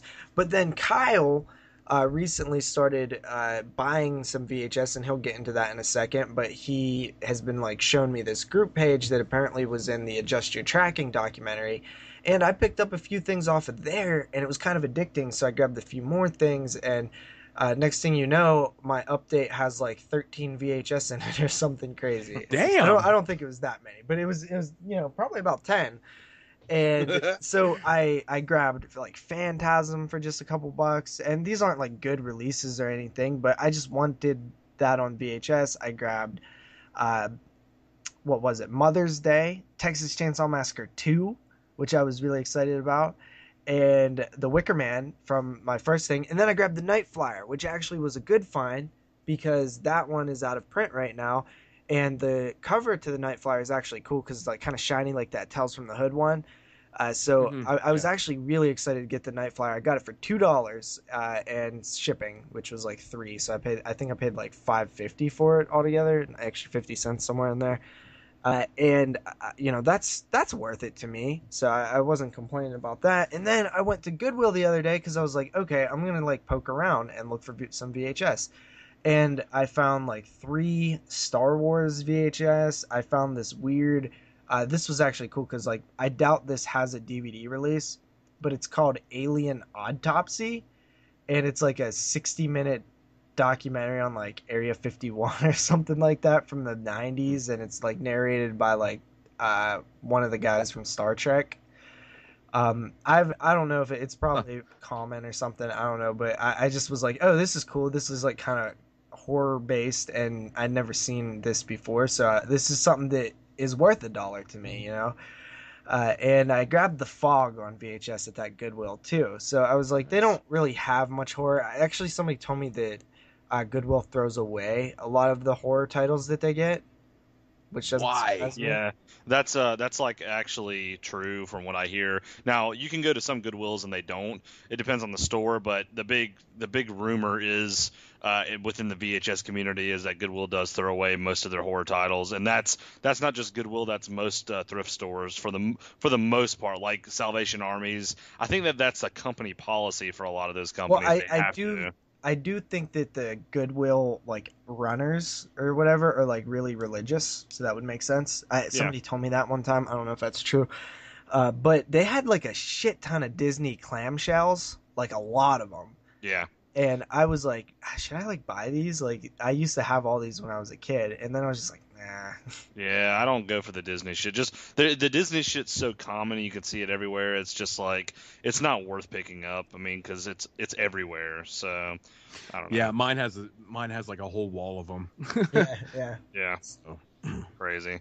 But yeah, I mean, for me, I'm kind of with you guys with that. I mean, I haven't really picked up any. I have a couple that I have on DVD, but I recently, within the last couple of months, kind of just kind of like, I guess I don't really know what it was, but had like started to get like a passion for collecting those because they're kind of fun to, especially when you're going out, thrifting or going out to different stores looking for them. It's fun to look and see what you can find because with DVDs it's fun too, but DVDs. There's tons of DVDs everywhere. I mean, you can go out. You're not really gonna everywhere. find. You see a lot of the same DVDs. At least VHS, it seems like it's completely random. Exactly. So the VHS is when you're searching for the room. You're hoping to find something extremely rare, which for the most part it's really rare that you do, but it's still fun to it's kind of a thrill. But yeah, I mean, collecting movies that are out of print on DVD, like I just ordered Tales from the Hood, that's out of print. Mm-hmm. That it's cool to have those in your collection, and like Moodz said, they're they're nice display pieces. I mean, I just picked up from a guy named Dan on the Facebook group 2 of the re-released Wizard Video big boxes, Zombie and I Spit It on Your Grave. I mean, those things are like gorgeous to put on your stand. I mean, like your movie collection stand. It's crazy how nice they look when they're sitting up there. So I don't know, man. It's fun. So how many have you bought since you started doing this? Oh man, I already had some. I had probably roughly around like maybe 10 to 15 before I started just kind of going mostly toward VHS. Now I probably have, I don't know, maybe 30 or 40. I think I've gotten. I just recently. They take up so much space. That's my only issue. Well, what I did was I went to Walmart. Yeah, they do. And I went to Walmart and I bought a $20 bookshelf, and I just put it right there next to my DVD stuff, my movie stuff, and I've been putting all my VHSs on that, and that thing will hold probably, over 1,000 VHS tapes. So, not putting them with my DVDs, that's, See, my issue is I already am out of space all the time for my DVDs, so I don't even have room for VHS. But one solution that I did find was one of my shelves, actually 2 of my shelves, the ones that I didn't build, I actually bought, are really thick, deep rather. So they're like 2 DVD, 2 DVDs deep. So you can have 2 rows, like one row covering up the other row. And I'll just put the VHS behind them because I really don't care to display them that much. I mean, it would be nice, but I have so many DVDs that I can't really display. I don't have the room. So they're behind this stuff. And some of them I have out sitting up. Like I have my Tales from the Hood out, 2 Halloween editions out. For some reason, Jason Lives out. And The Hitcher, a few different ones like that. And basically, I do own a good bit. I probably own about 50 VHS. Or so I would probably say 50, and most of them are common stuff. I have Friday the 13th 1 through 7, and I have all the Elm Streets and Blair Witch and just a bunch of common random stuff that I had from when I was younger. Titanic. No, all horror. I think I might have Austin Powers or something, but yeah. So that's kind of how I've been handling the extra ones that I've gotten stuff. But right now I do actually have the recent ones I picked up on a separate shelf. But one thing that I did want to mention was I didn't only buy these to have in my collection. I actually watched them, or some of them, or I plan to watch all of them. But the other night, I think I was on a vacation from work. I was off for 4 days in a row. I think it was right after we recorded the top 10 of 2002 show. Mm-hmm. And I had 3 days off after that, and I think we got done at super late in the morning. It was 6 a.m. or 5 a.m. or something crazy like that. But I went over, and I have a TV next to my bed, which I don't really, sleep in that bed particularly because my dog's always on it and stuff, and hair and stuff like that. But I'll chill in there and watch movies.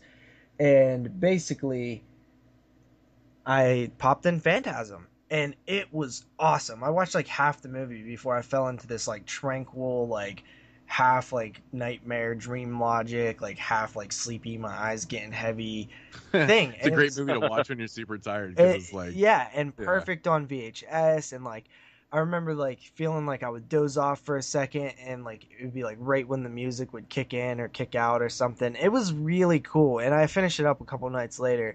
But I had such a good time watching it on VHS, and I stand by this, that it's it feels like you're watching another version of that film when you watch it on VHS. people wouldn't understand the nostalgia feeling for it if they weren't really born, late, 80s period or, 90s, early 90s before DVD took over. Yeah. It really does, for me personally, feel nostalgic because I remember when I was growing Yeah. up, I had a TV in my room with a VHS player. That's all we had. And, up until like, the mid to late 90s, even mid to late 90s, I didn't have a DVD player. I mean, my parents didn't go out and upgrade the VHS for a while. So I didn't get a DVD player till 2003. yeah, that's what I'm saying. So it's, for me personally, it's a nostalgic feeling. I watched one of the first VHS I actually bought within the, when I first started collecting them again, within the last couple of months was Dawn of the Dead, the double VHS Dawn of the Dead that was released by Anchor Bay. I watched that, popped that in. I picked that up too. It was freaking awesome, man. Like, it was well worth watching. I'd much rather watch that movie on a VHS player than a DVD player any day of the week. The DVD player would be cool for the special features, but the actual film itself would be cool. It's better for me just to watch on a VHS player. So I know it was so cool, man. I popped it in, a little while ago too, and watched it on VHS, and it was just like, oh, this is so fucking cool, man. Awesome, man. It just brought me right back, and it was really cool because for years I was watching on DVD, and then I got the Anchor Bay Blu-ray, and then I've got 3 different Blu-rays of Dawn of the Dead, but so I've been kind of watching like on these really crisp transfers and stuff, but popping in the VHS, it looked really good. I was like really surprised, and it just had this like, oh, this is the reason why it's my favorite movie of all time. It's so cool to watch it. Yeah, the shitty sound, the little picture kind of flickering on it. It just makes, because I remember the first time I ever watched Dawn of the Dead, I had a friend whose cousin was staying with him from New York, and this was in my town. His cousin brought over Day and Dawn of the Dead on VHS, and we watched them. And dude, that just brought me back. I was like, damn, dude, this is like why I'm like into horror. Like, it's freaking awesome. So I don't know. For me, that's kind of why I started to get into it. Like lately here, I've been buying a ton of VHS. Well, not a ton, but I've been buying a lot of them. I'm buying DVDs and Blu-rays also, but I've just been focusing on VHS. And it might be like a, I don't know, like a temporary habit thing. Temporary habit for a little while, but it may not. Who knows? So we'll see. Yeah, it really is super fun to actually watch them, though. Like I said, that Phantasm felt different. And I fell in love with the film all over again, which I don't know how many times that's going to happen, but I let it keep happening because I love it. And then I did watch Texas Chainsaw 2, which also had a very different feel. And I was like really into it again. And the one scene in particular was when Chop Top first enters the radio station, and there's like the light in the background. It just feels so cool, man. Like I'm kind of rediscovering my love for VHS. I'm thinking about starting to pop in some of the Fridays. I have those on VHS. Really, really excited to sort of just watch some of the VHS that I have, like rewatch them. So yeah, I'm down with the VHS lately. Hell yeah. It's awesome. Yeah, I mean, it's cool. It's cool to hear you guys are like into it too. I mean, when I first started doing it, like JP was starting to give me shit because he's like, man, you don't need to be doing that. You're gonna be taking up all your space. And then JP like starts messaging me on Facebook. He's like, I remember, man, I'm looking at the group, man. This is awesome. I just got that's like a total like my thing to do, right? Like that's typical of me. Yeah, give a shit. Yeah, I remember I had this fucking VHS haul. I don't know. Few months back, and I remember showing JP some of them, and he's like, holy fuck, that's quite the haul. Yeah, but I actually was excited because most of them were shit that ain't on DVD, like Beaks. Yeah, well, that's what I picked out. Like, he had saved probably like 30 films, and I think I picked up like 18 of them or something like that. But yeah, I grabbed like all the good ones, and Crocodile or Alligator, yeah, Alligator, and like just Slithis, and like a whole pile of really cool. I mean, that's on Code Red, but a DVD is long out of print. But yeah, that was just, it kind of got the bug back in me. I was like, kind of thinking to myself too, I'm like, fuck, man, I wish I still had all my older tapes from like growing up and stuff. Just like all the moves throughout the years from different city to city and shit. Like things kind of either got wrecked or lost or, whatever. So, but it was cool. That was really kind of what got the bug back. You see some nice tapes and you can't help it, man. Yeah, no. You really can't help it, man. Yeah, I was telling my buddy the other day, like I'm trying to get all the Faces of Death on VHS. I have part 1, 3, and 4 now, I believe. So I need like 2 and 5 But yeah, I mean, I this guy was selling them on that horror VHS Collectors Unite group, and didn't really have the money to get them, but he was selling them for such a good price. I was just like, dude, I gotta have them, and so I just went ahead and fucking bought them. It's like one of those things where you're just like, fuck it, you know what I mean? Like, Yeah. you don't see them. They're VHS. They don't come up often. When you see them with a good price, you just say fuck it, and I gotta have it. So I don't know. Yeah, it's shit that you're just not going to walk into your local pawn shop and find. Exactly. I mean, I know like some of these places, like, you know, that I used to go to, they don't even really have them in there anymore. Like, they kind of got rid of all their VHS.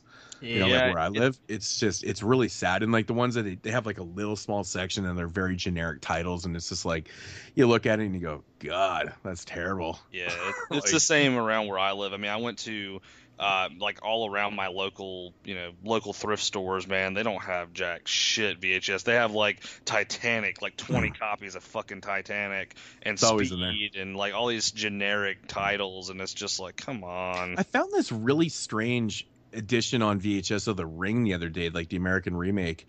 It was actually in a Goodwill or whatever, and it was actually kind of funny. It was like kitty corner to where all the Disney all the clamshells were. And it was like the first one on the shelf, and I looked, I was like, what the fuck? And it was weird. I'd never seen this edition before. It was like in a clear slipcase, and that was the cover. It was like a clear slipcase. Huh? Odd. It was yeah, I've never seen that. It was like kind of like that hard material, and should have picked that shit up.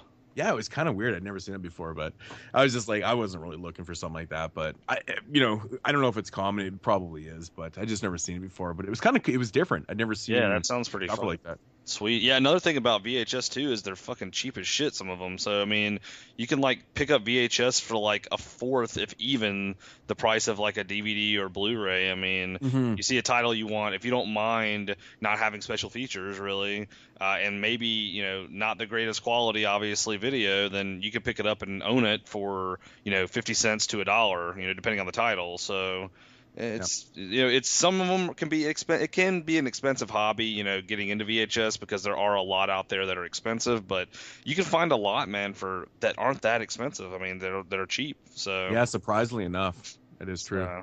Yeah, but yeah, if you guys want to get into VHS, or like if you guys are listening or interested in it, I'd highly recommend checking out that Horror VHS Collectors Unite group on Facebook. There's about 11 to 12,000 people on that group, and they all sell VHS, horror VHS. So yeah, but it'd be pissing me off because I'd be messaging people and they'd be like, sold already, dude. I'd be like, okay. Yeah, you got to get on there and like put your notifications on and stuff. And I know I messaged a dude a little while ago and it was sold, and I was like, lame. So anyway, so that's our little talk on VHS, guys. I hope you enjoyed. Yeah, VHS for life. All right, so getting into the morbid fact courtesy of Rue Morgue of Weird Stats and Morbid Facts. This is coming from, the exact same one from last week, issue 165, the April edition of 2016, because I'm lazy like that. No, actually, I thought this one was really interesting. And I just wanted to read it out because it's such a strange, odd thing. But we'll get into that in a minute. Okay. A study conducted last year by the BMJ, the British Medical Journal, into the effects of horror films on their viewers concluded that people have increased levels of coagulant factor 8 in their blood, or when watching a scary movie. Now, of course, I'm not just going to leave you hanging with what covalent factor 8 is or whatever. Basically what it is, it's like a blood clotting protein that's in your in your blood. It's like an anti-hemophilic factor, right? It's kind of what it is. So basically what it is, it's like a molecule that kind of attaches itself to like another molecule, and when you hurt yourself, like cut your finger or get hurt, it ultimately breaks off from that other molecule and it goes and fixes your wound. But I'm thinking to myself going, why is this? Why all of a sudden when you have high levels of this when you're watching a horror film? Because in case you die, man, in case you're getting stabbed or something, it needs to be on point and ready to save your life. I know, it's so fucking. So basically, if you want to kill somebody, don't kill them while they're watching a horror film, because they're not gonna bleed out as fast. They're gonna blood clot easier, I guess. But I'm thinking to myself, going, why are they like studying this stuff? Yeah, it's kind of a random thing to be studying. I know, right? I was like, that's so fucking weird. I just thought Dude, that was we really paid interesting. hundreds of thousands of dollars to have a chick in a fucking water house jerking off a dolphin. So I mean, Yeah, I know. It's coagulation. Coagulation. That's the word I was trying to get out. Sometimes I can't fucking speak, but yeah, just a really odd, weird stat. yeah, I that don't one's know. pretty cool. It's just weird, just strange. So could you imagine how much? I mean, honestly, I must heal like so quick because all I do is watch horror films. Yeah, You're well, probably I like actually do. regenerator. You know when you go to the hospital or they like have to take blood and they poke your finger and get a little tube and try to squeeze out enough blood to get it in the tube. Yeah. Yeah, they can't do that with me. They can't get it. It just stops bleeding instantly. I'm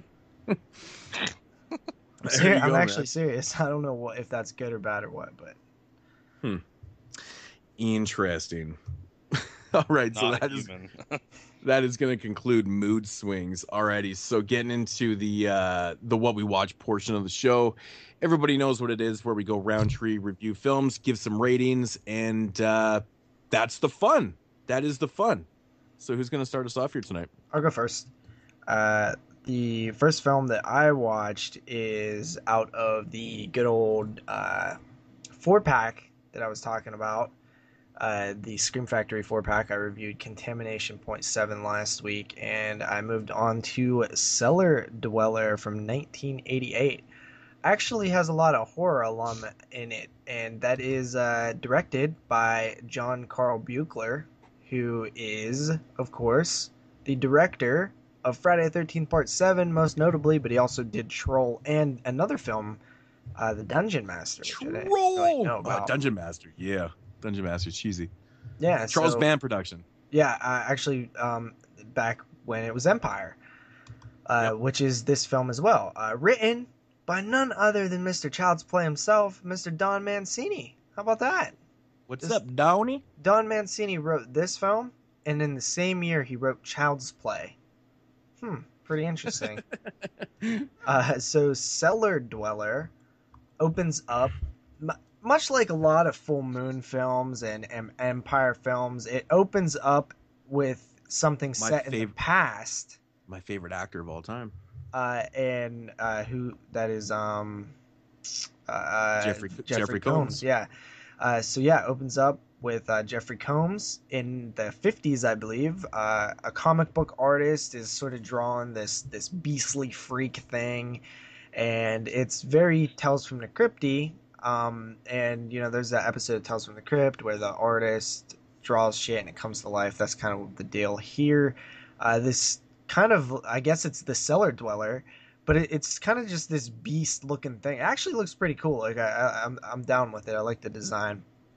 Basically comes alive, and you know, the different things that he draws like plays out in real life, and then it cuts to like present day, which is some years later, I guess, if it's set in the 50s. And we have a young cartoonist who sort of goes to this little artist colony where she kind of revives these creatures and stuff. So, you know, this is very Full Moon / Empire. You know, they all have this sort of feel, and this was really back when they were making them with a little bit more budget and a little bit more technique. You think so, Moodz? Back in the 80s, late 80s? I 100% agree with that. Yeah, these movies always feel a little bit bigger, but they still have that feel to them. And I love that feel. It really is fun. Like, I enjoyed this movie. It's not an amazing movie at all. But there's some cool stuff, some good gore in it, some good, you know, creature effects and stuff like that I really enjoyed. There's some boobs in it. Overall, just a nice little story that, you know, I've seen a few different times, like a few, like a lot of different times, like throughout history. Yeah, it's not overly original for sure. Yeah, I mean, so it's a story that's existed probably since the 50s. But, you know, it's cool to see it told out again. And that's I mean, there's not really much to say about this one. It's fun. 6.5 out of 10. Yeah, Cellar Dweller. Did you like that one, Moodz? I do, man. I think I'd probably rate it the exact same as you also. That seems a really fair rating for it. I think it's fun, man. I think it's fun. My only biggest complaint is I wish that, Jeffrey Combs just wasn't the character in the beginning, that he was actually in the film. That's like Full Moon though. They'll get like you think of Hickey or whatever from Puppet Master, right? Yeah. They get him and then they kill him off in like the first 3 minutes. I know, right? Yeah. All right, Kyle, what do you got? We'll talk about a little movie that I watched recently called Man Bites Dog. Oh, yeah. Yeah, I watched that one. I think I watched it a couple weeks ago. Not even a couple weeks ago. Basically about a serial killer. It's a Criterion Collection movie where this group of filmmakers follow around a serial killer on his day-to-day escapades. Basically, this movie is completely I think it's French, if I believe right. It's a French movie, and it's completely in black and white, and it's pretty awesome. There's a lot of it's considered, a lot of people consider it a disturbing movie, quote unquote. I didn't really find it very disturbing. I just thought it was really interesting and really cool. The way they followed him around, and they kind of were doing like a documentary on the guy, and he was kind of answering questions, and then they filmed his killings, and there's some people after him, and they filmed like shootouts between him and other people. It was just really interesting to see. And then some of the filmmakers, things happened to them during this whole ordeal, and it's kind of cool to see how they cope with that. I don't know. Overall, I thought it was a really interesting, cool movie. I don't know when that movie actually came out. I want to say it was like the 70s or something. I mean, the whole feel. Well, actually, no. I think that movie actually came out in the early 90s. Yeah, I was gonna say it looked like a 70s type or 80s type movie, early 80s, late 70s. But yeah, do you get the impression? Do you get the impression that this movie like influenced like the Leslie Vernon film, things like that? Yeah, it definitely can. I could tell that there's a lot of films out there that this movie probably was in an influence for. It kind of reminded me in a way of Angst a little bit, like, I don't know, a little bit of Angst, the way the kind of Angst played out. But yeah, I mean, overall, I thought the movie was awesome. It's not really horror, I guess. It's more like crime type movie, but it still kind of fits in the genre of horror because there's a lot of disturbing kind of weird elements to it. There's some fucked up shit in that movie, man. There is a lot of fucked up shit in that movie. So I gave it an 8.5 out of 10. I thought it was pretty awesome. I definitely would rewatch that movie. So yeah. Yeah, man. I think it's like super solid, man. Really, really, really interesting, man. I like films like that though, where they kind of follow. Oh, I love films like that. That's one of those things that like those kind of films like interest me and make me want to watch films like when I see a movie like Man Bites Dog, I want to go watch movies that are like inspired by that and like movies that are like that. I know, man. It has. I find with films like that, you never really know what's going to happen next. Like it just kind of goes. It could go anywhere. If it's filmed or if it's done right, it can kind of go anywhere. So it has this kind of, just this element of like, hey, what's going next? I don't know, man. I really enjoyed that film. I thought it was great. Yeah, it's definitely awesome. What was your rating on it again? I gave it an 8.5 out of 10. Yeah, cool stuff. Alrighty, so what I got here for y'all tonight, first film is brand new release from 2016, and it is, obviously a modern telling of Frankenstein, starring Carrie-Anne Moss, Tony Todd's in this film, Danny Houston. Now, when this one was getting released, I wasn't really, overly too stoked. I mean, I always get excited for Frankenstein, any type of telling of Frankenstein, because Frankenstein is like one of my favorite movies, and every adaptation that comes out, I always want to check out and stuff. And then I seen who directed this film, and it was Bernard Rose, who directed Candyman, did this film. And I was like, oh, okay, now that's really fucking cool. So you probably got some pretty decent, production value to it and stuff. And yeah, this is basically what this is. It's just a modern telling of the Frankenstein story, but told completely through the monster. But in this film, he actually does have a name. His name is actually Adam. So the film starts out, and it's, it's got these scientists. They're in this lab, and they've literally grown the monster or Adam, like in this like machine. It's like this electrical type machine, and they literally just like made a human. It's like really wild. Yeah, it's really crazy. It's not just like, they shot a bolt of lightning into these body parts and like, we've got life, kind of thing, right? It's not really like that. They actually literally like scientifically grow a human. It's really crazy. But anyways, he kind of turns out to be a bit of a reject because his body starts kind of rejecting, how he was made. He starts kind of like deforming, and he becomes really violent and stuff. So ultimately they decide to kind of put him down, for lack of a better term. They think that they kill him. Anyways, he's down in the morgue. He ends up escaping. He comes back to life as they're ready to do like an autopsy, not an autopsy, but kind of, actually one of the guys in the morgue was going to steal his eyeballs because they were like really cool. It's like this really weird scene. But anyways, he comes back to life and he escapes, and now he's out in the real world, and it's set in like Los Angeles, and it follows him, and he narrates this thing. He talks normal, like as a narrator. But in the film, he's really learning the ways because he's like a figment human. He doesn't really know much. He knows certain things. And now he's out in the real world and he's trying to survive. And, later on in the film, he comes across like, Tony Todd, who plays this character. He plays a bum, and he's blind. Really, really kind of interesting contrast in the characters, because Tony Todd being blind, he can't see the disfigured and hideous character of the monster, or Adam in this case. So they become friends and things like that. But my thoughts on this film: this is a really, really good telling of Frankenstein. It's fantastic. This is by far the best film I've seen from 2016 so far. This is right up there with The Boy. This is really, really well made. It's a really elegant, very emotional, very heartwarming, touching story. And it's really cool. It's got like homages to, the original Frankenstein. There's a scene with a little girl, but it doesn't go exactly like the original Frankenstein film.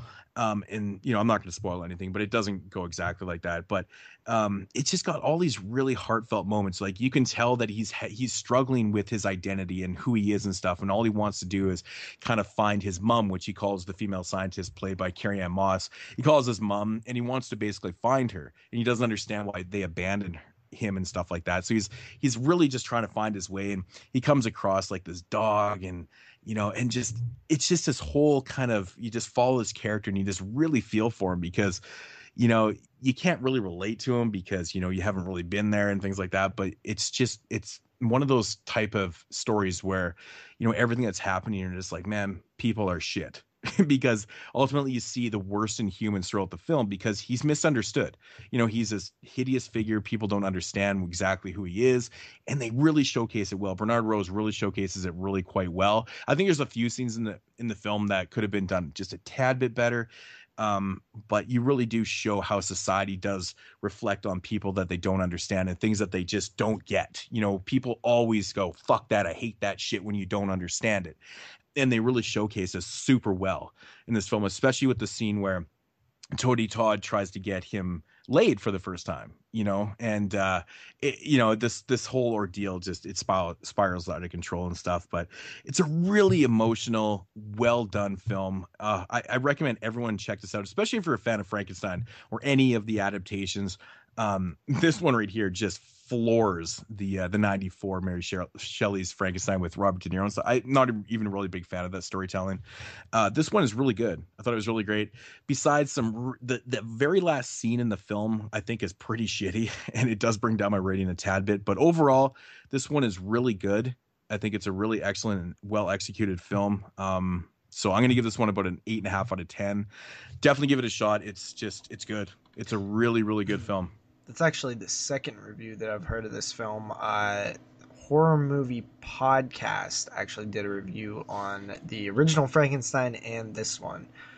And one of the hosts sounded exactly like you in terms of like excitement level. They also gave it an 8.5, and I believe. Are you serious? Yeah, I believe the other two hosts were a little lower on it and gave it around a 7. Okay, I mean, I can see that. I mean, I think the third act needs that's pretty much why my rating is a little bit lower. I think the whole film is really well executed until I think about the last 20 minutes of the film. I think things go a little too haywire, and it goes in a direction where I'm like, okay, I'm kind of questioning a little bit. And there is a really bad last scene in the film. But overall, man, damn, dude, this thing had me hooked right from the beginning. I was very enthralled, and I felt his pain You know, he was literally in pain walking through the streets, and he's being narrated over his real voice and stuff. And it's so heart-wrenching, man. It's just terrible. And it just showcases how shit humans really fucking are in this world, man. That was good. Really good. Awesome. All right, back to me. This is the last regular film that I have. I do have a segment after this, but it's not really horror because I didn't really watch much this week, but I figured I could talk about it since it's sort of like along the lines of exploitation. And that is The Trip from 1967. I got it from Olive Films. It is interesting for a few reasons, really. And one of the reasons is that it was directed by Roger Corman, but it was written by the one and only Jack Nicholson, which is Really? super interesting. Am I right? Yeah, that is interesting.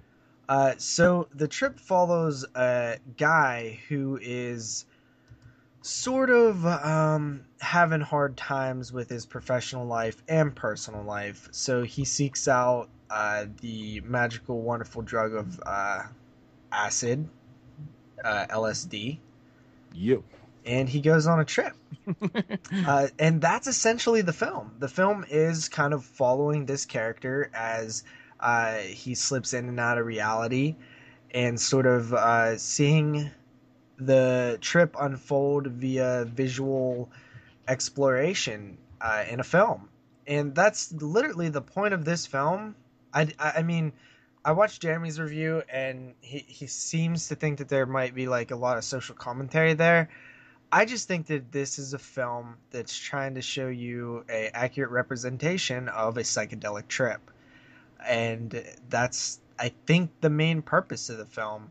So one of the things that I will say right away is some scenes work amazingly. Like, I'm just sitting there, it's like this hypnotic trance of colors and music and bodies rubbing, and it's just like, okay, like this feels like you know, I mentioned in my review that I did on YouTube that I don't really have much experience with hallucinogenics, but in my head I feel like that's kind of what it would be like from the people that I've talked to and some of the stories that I've heard and you know, whatever mild experiences I have. So, you know, I do think that it is represented fairly accurate based on my own personal history. I think that it's, you know, kind of accurate based on that, but I would really be curious to somebody who has a little bit more experience with that to tell me if it is or isn't or whatever. But Jack Nicholson actually wrote the film based on his own experiences with LSD. Yeah, that And makes sense. Roger Corman actually took LSD in preparation for this film, so he knew what the hell he was making a movie about. That's dedication.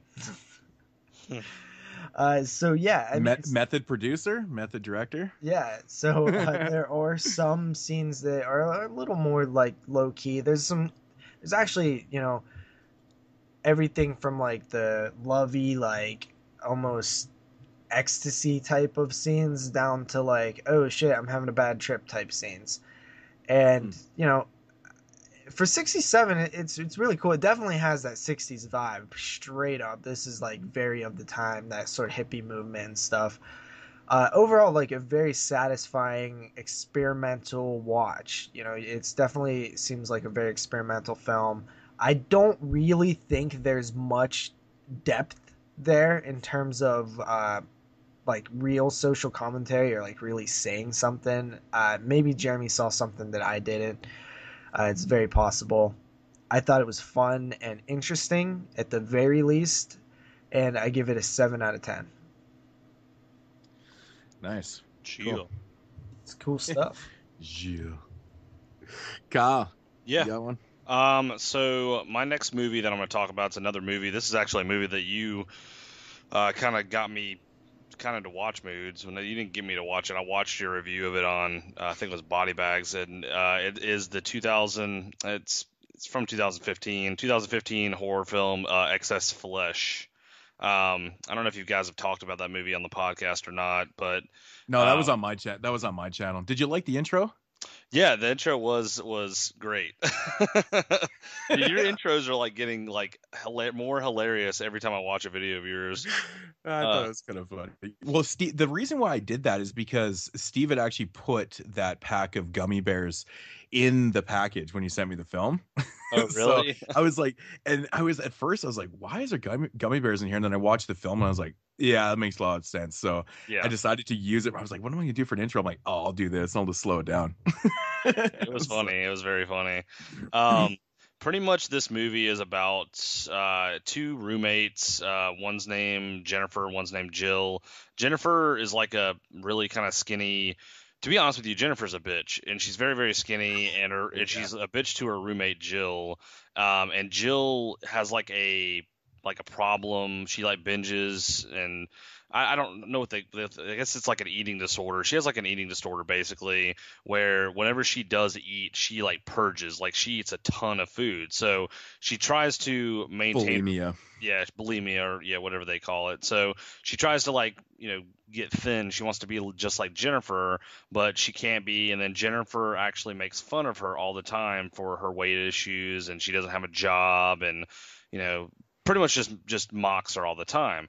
Well, at some point in the movie, she actually takes Jennifer hostage, and I guess you can say tortures her, and a lot of things ensue. I can't really get too much into the plot of this movie because it would kind of ruin the movie, and the movie is a very, very odd movie. I went into it thinking one thing, or thinking a certain way it would be, and then it was kind of just very odd. Like the movie itself was just very odd. It got very awkward at some points. It was very disgusting. There's a lot of disgusting, eating, like close-ups of people eating food and like spitting out food, and people like shoving food down other people's throats, and people throwing it up. And... I hate movies like that. I've seen a few like that. That's one thing I did say, like, the way it was filmed, there's so many close-ups, and just like it really gets in your face, and it's like odd and awkward and just utterly disgusting to watch. Like, you just feel filthy when you're watching that film, right? Yeah, it was just like really gross. I watched it with my girlfriend, and I did. She likes movies like that. She actually has been begging me to watch Orzako the Embalmer, and I don't want to watch that movie again, but she likes movies like that. She likes just disgusting, like, disturbing movies. So we watched it together. I actually bought it off of Xbox Marketplace before it came out. And we watched it, and we were just sitting there like, ugh, like, what the fuck? I cannot stand watching people do food. That's like my big pet peeve. I was like, when I see you chewing food with your mouth open, I'm fucking done with you. Like, you could fuck off. Like, it's disgusting to me. Like, and this whole movie is that. Like, it shows people chewing food with their mouth wide open.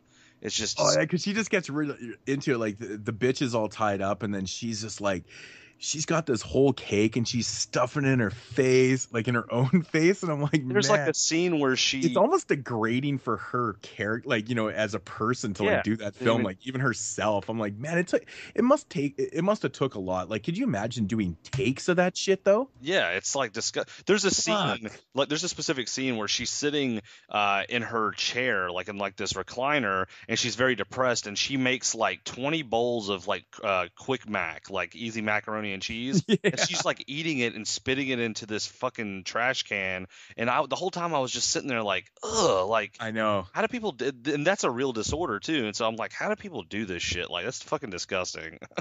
Satisfy the craving until it has to come back out, I guess. I guess so, man. I don't know how people do it. I gave the movie a 6.5 out of 10. I really, honestly didn't really care for the movie too much. I thought it was a cool, kind of twist. It kind of has like a twist at the end, and the storyline isn't a bad movie, but it was not as. It was just disgusting. It wasn't really as disturbing as I thought it would be. It was just very nasty, I guess. Mm-hmm. I mean, that's one thing I did say. I said right off the hop, I said, man, this is not going to be for everybody. Like, you have to. And the funny thing was, when I watched that movie, I actually wasn't feeling good. So by the end of it, and I was go to do my review, I was like, oh my God, I had to like sit down for a while. I felt really nauseated. I was like, it made me not want to eat food like for a couple of hours. I was just like, I can't eat anything right now. This is nasty. As you can tell, most of the gummy bears actually missed my mouth. I really didn't want to eat them. I don't blame you, man. It was, ugh. Then the gummy bear scene, yeah, that gummy bear scene was gross. You like I the know. scene that we're kind of talking about is this: the girl ties up, the chubby girl that's being made fun of ties up the other roommate and just basically forces her to get on her hands and knees and eat gummy bears, and she doesn't have any use of her hands, so she has to sit there and stuff her face full of gummy bears, in this bowl. It's just, I don't know. This movie is like, if you're into like gross out food movies, you would fucking love this movie. Let's just put it that way. There's a segment in a film called The Theater Bazaar from 2012 called Sweets, I believe, and it's a lot of gross food eating in that as well. Ugh. Anyway, yeah, Excess Flesh. If you guys are into that, if that sounds interesting to you, I mean, it's not a bad movie by any means. It does have an interesting storyline. I did enjoy the movie for the most part for the storyline aspect of it, but the visual aspect of it is kind of what, it's just kind of gross. But yeah, it's not like anything, out there where you're going to be like, oh wow, this is going to give me a double. I'm going to do a double watch of this movie one day. It's one of those movies you watch once and you'll be like, okay, and then you'll never probably watch again. So yeah, it would make. I actually said in my review, I was like, I don't know what the hell's with Midnight releasing the sickest fucking movies, but they released one last year called Crazy Murder, and there's just a lot of scenes with like shit in it and like a ton of shit scenes. Ugh. And I said that in there. I'd be like a great double. I think I said make a great double feature with Crazy Murder. Well, Steve got back to me and he laughed so hard. I guess the owner was watching my review and he started laughing so hard at that. He's like, "Yep." That's hilarious. It is kind of funny.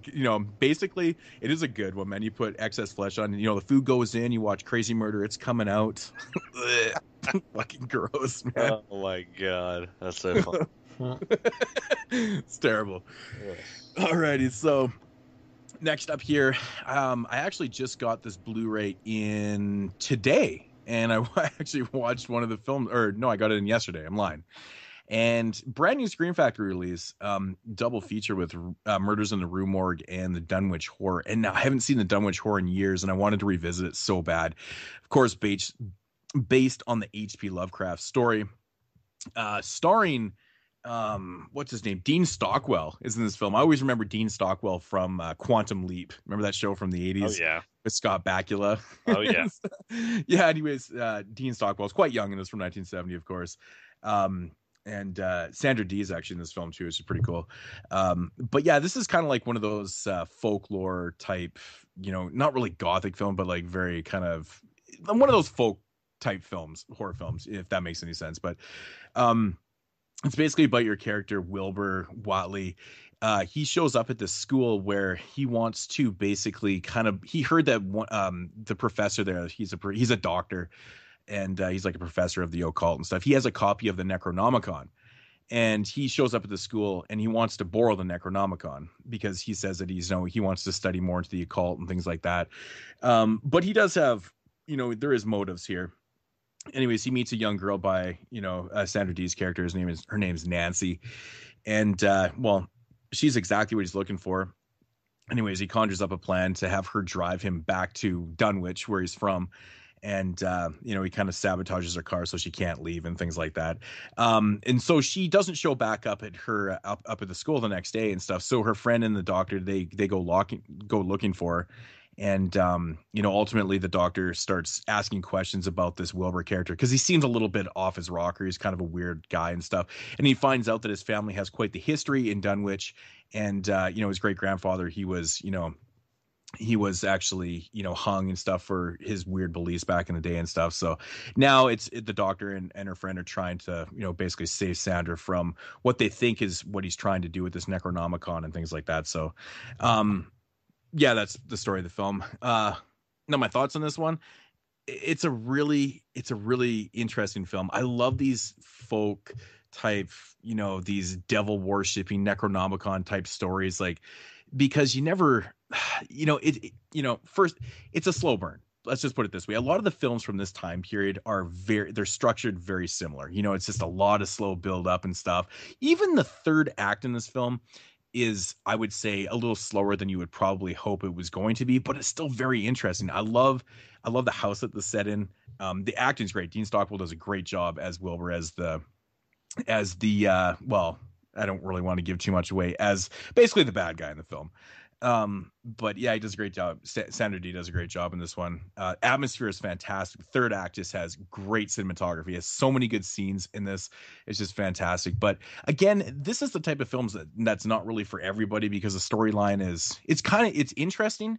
But you have to be into these, these whole folklore, these Necronomicon type satanic stories, and kind of know, like, maybe like a tad bit about exactly what he's trying to accomplish. But I really do like the things that they're pulling out of the Necronomicon, like what he needs from this and all the ideas that come along with what he's trying to accomplish. I think is really cool.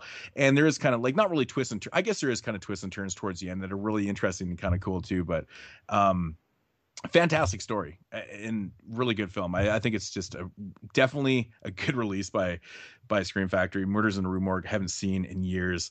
But yeah, check out this double feature. Fantastic stuff.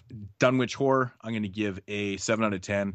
Fantastic. Not really a whole lot to say, but it's kind of one of those films that you need to kind of see for yourself. Don't want to ruin anything, but check it out for D. And Stockwell does a great job. So sweet. Cool. So back to me. It is segment time. This is my segment Horror 101, where I review a horror documentary, something along those lines, based on horror movies, or sometimes just something horrific. And this time it is based on horror movies-ish, kind of. It is Stephen King's World of Horror from 1986. It also was released under Stephen King's This Is Horror, which the whole way I found out about this was that VHS group page we referenced earlier in the show, and I seen somebody was selling Stephen King's This Is Horror Volume 1. I have very little information on what this thing actually is, because it seems like in the UK there's like a couple volumes, and then like here, I don't know. I think that it was like a long TV mini, like, I don't know, like a TV like movie type documentary thing that aired on TV. It was like 3 hours long or something, but then it was like chopped up into like VHS segments. It's very bizarre. There's like no information on it out there really. I seen it on YouTube in 4 parts, so I don't know if it was just because it was YouTube or like there's actually 4 volumes. I know there's at least 2 volumes. Anyway, all this is mostly footage of films that exist, like Argento's Creepers, which I guess is what, Phenomena? yeah. And the one thing that it was kind of interesting was at the beginning of the first part they showed footage from Leatherface, Texas Chainsaw Massacre 3, but it was like as it was being made or something like that. So it was pretty cool because, they were showing it as like an exclusive sneak peek at the next Texas Chainsaw Massacre movie. A bunch of other random ass movies, like Society was one. They did Reanimator, which I guess isn't too random because they're connected, via director. And, there's all these different, just random ass movies. Like some I knew, like some I didn't know. And they're just showing clips from them, and then you'll hear somebody talk for like fucking 30 seconds, and then they just show like a 2-minute segment of a movie. And I'm like, what is the point of this? So you're just seeing a hodgepodge of different movies, and you're like, okay. But then you start thinking, oh, like, let me put myself back in the day. And I started thinking, like, okay, like, there's a high probability that your video store might not have something like Phenomena. You might never see it, ever. You know what I mean? Well, that's just a stupid movie store. Well, I never not to have that. anything like that. I never had a single, like, Argento film in my video store. I never rented an Argento film, ever. Really? In the main video store I went to, no. Because I never seen any of those movies and never even heard of them until, like, the internet age. But it's actually not that uncommon. It's not that uncommon to not really have a lot of those Italian films because they weren't released like very widely.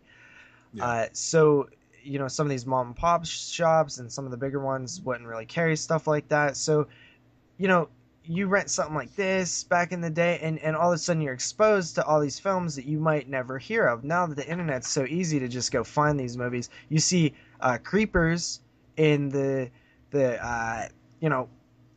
this is horror, whatever you want to call it, and then you're like, wow, I can't wait to track down that movie. Then you're calling all the video stores in your town, see if they have it and stuff. So it makes sense in that term, you know, if you really kind of put yourself in it that way, which is kind of what I did.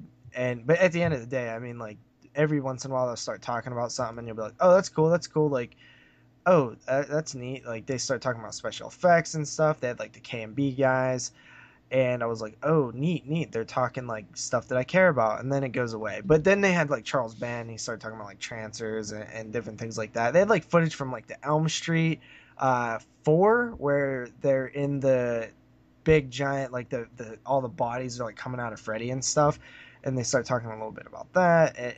I mean, they have, it's such a weird. Let me just give you some of the movies mentioned: From Beyond, Texas Chainsaw Massacre 2, Vamp, The Tomb, Class of Nukem High, Dario Argento's World of Horror, Elm Street 2, Demons, Reanimator, Phenomena, Trancers, Toxic Avenger, Tenebrae, American Wolf in London, Halloween, Suspiria, Eaten Alive. Like, they just picked, like, Willard.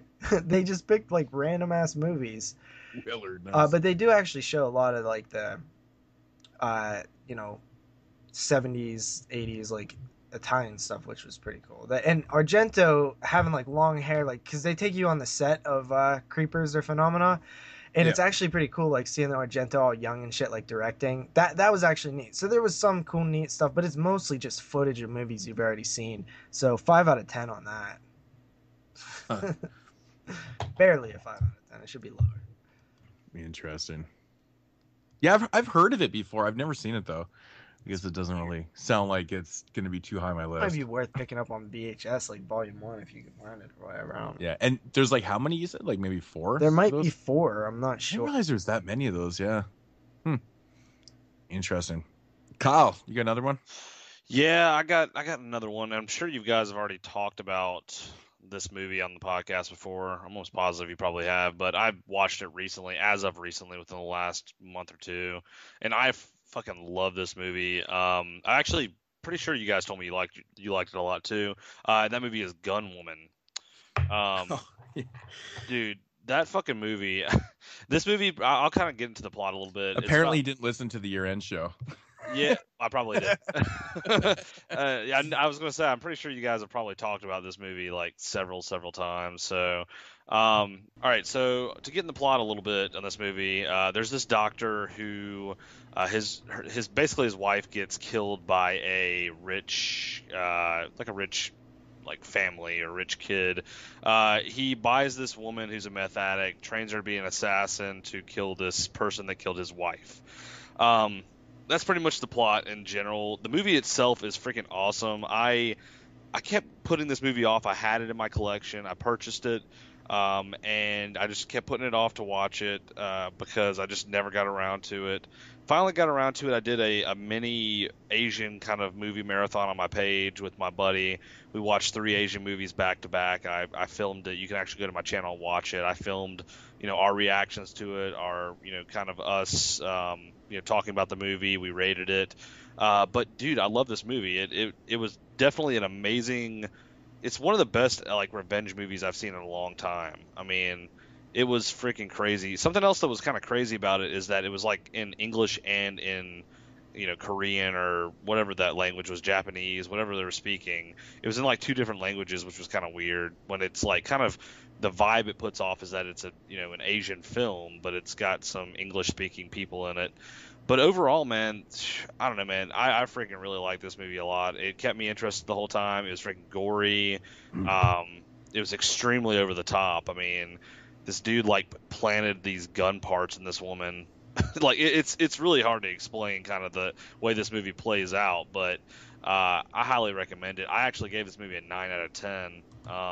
Psh, get on my level, dog. 9.5 out of 10. Chief, whatever. I got 10 out of 10 on that one. Yeah, it's worth watching, man. It's freaking awesome. I actually watched it with my buddy, and my buddy had never heard of it before, and he's like huge on Asian cinema too. And he probably didn't hear of it because, like I said, it kind of puts off to be an Asian film, which it is, but it's also an American film sort of. I don't know really what they were looking for there, but anyway, yeah, it's It's awesome. Yeah, Kyle, that made my number 4. Actually, did only give it a 9 out of 10. Surprised on that. It made my number 4 of 2015. Made Moodz' number 3 of 2015. And actually, you must not listen to future shows because the director actually wrote us a little note and a letter in our email and said, "Thank you for reviewing his film," and shit like that. So fuck off, Kyle. Yeah, man. So we have talked about this shit, and even the director even commented on that shit. So Well, fuck 22 shots of Moodz and horror. Fuck that. yeah, shit. we hear that a lot, man. We hear that a lot. Sounds like my wife. All right, Moodz, wrap it up with the last segment. All right, so I actually have a segment this week, going back to my old Italian Stallion segment, because I watched a film from 1964 released by Dark Sky Films. This one's been on my radar forever to grab. I finally grabbed it, and it's called Slaughter of the Vampires. I believe it's also known as something else too, like some weird title. Curse of the Blood Ghouls. I love the word ghouls. So good. Basically what this one is about, it's about a newly wedded couple who just they moved into this, just newly renovated kind of castle, of course, because that's what you do when you get married, just move into like this awesome castle, right? Oh yeah, sure. So anyways, one night they're having a party, and what they don't know that's downstairs is there's like basically a count, like a Dracula, like a vampire that lives downstairs in their wine cellar. Anyways, one night their butler goes down there to grab some wine for the party, and he basically escapes out into the party, and he kind of starts to seduce the wife, and he ultimately he bites her and starts to turn her into a vampire.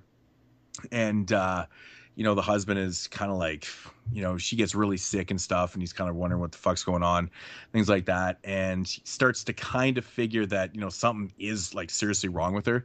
So he calls up this doctor, of course, who oddly enough, of course, specializes in, vampire killings. He's like, your fucking Van Helsing. He's like a regular people doctor, but he's like Van Helsing too. I love that premise. It's just so convenient for the storytelling, right? But anyways, she ends up turning into a vampire, and now these guys have got to kind of figure out exactly how to kill this vampire and, save the day. Maybe ultimately kind of turn her back, because the doctor mentions something about, giving blood transfusions and things like that. But we ultimately know from watching vampire films that that's not really going to happen. So, but yeah, that's the plot of the film. 1964, pretty fun film, actually. It's not too bad. There's a lot of really strange scenes in this film, I have to say. I've never really seen a vampire film like this before. The vampire himself is like not what you would picture when you first kind of grab this.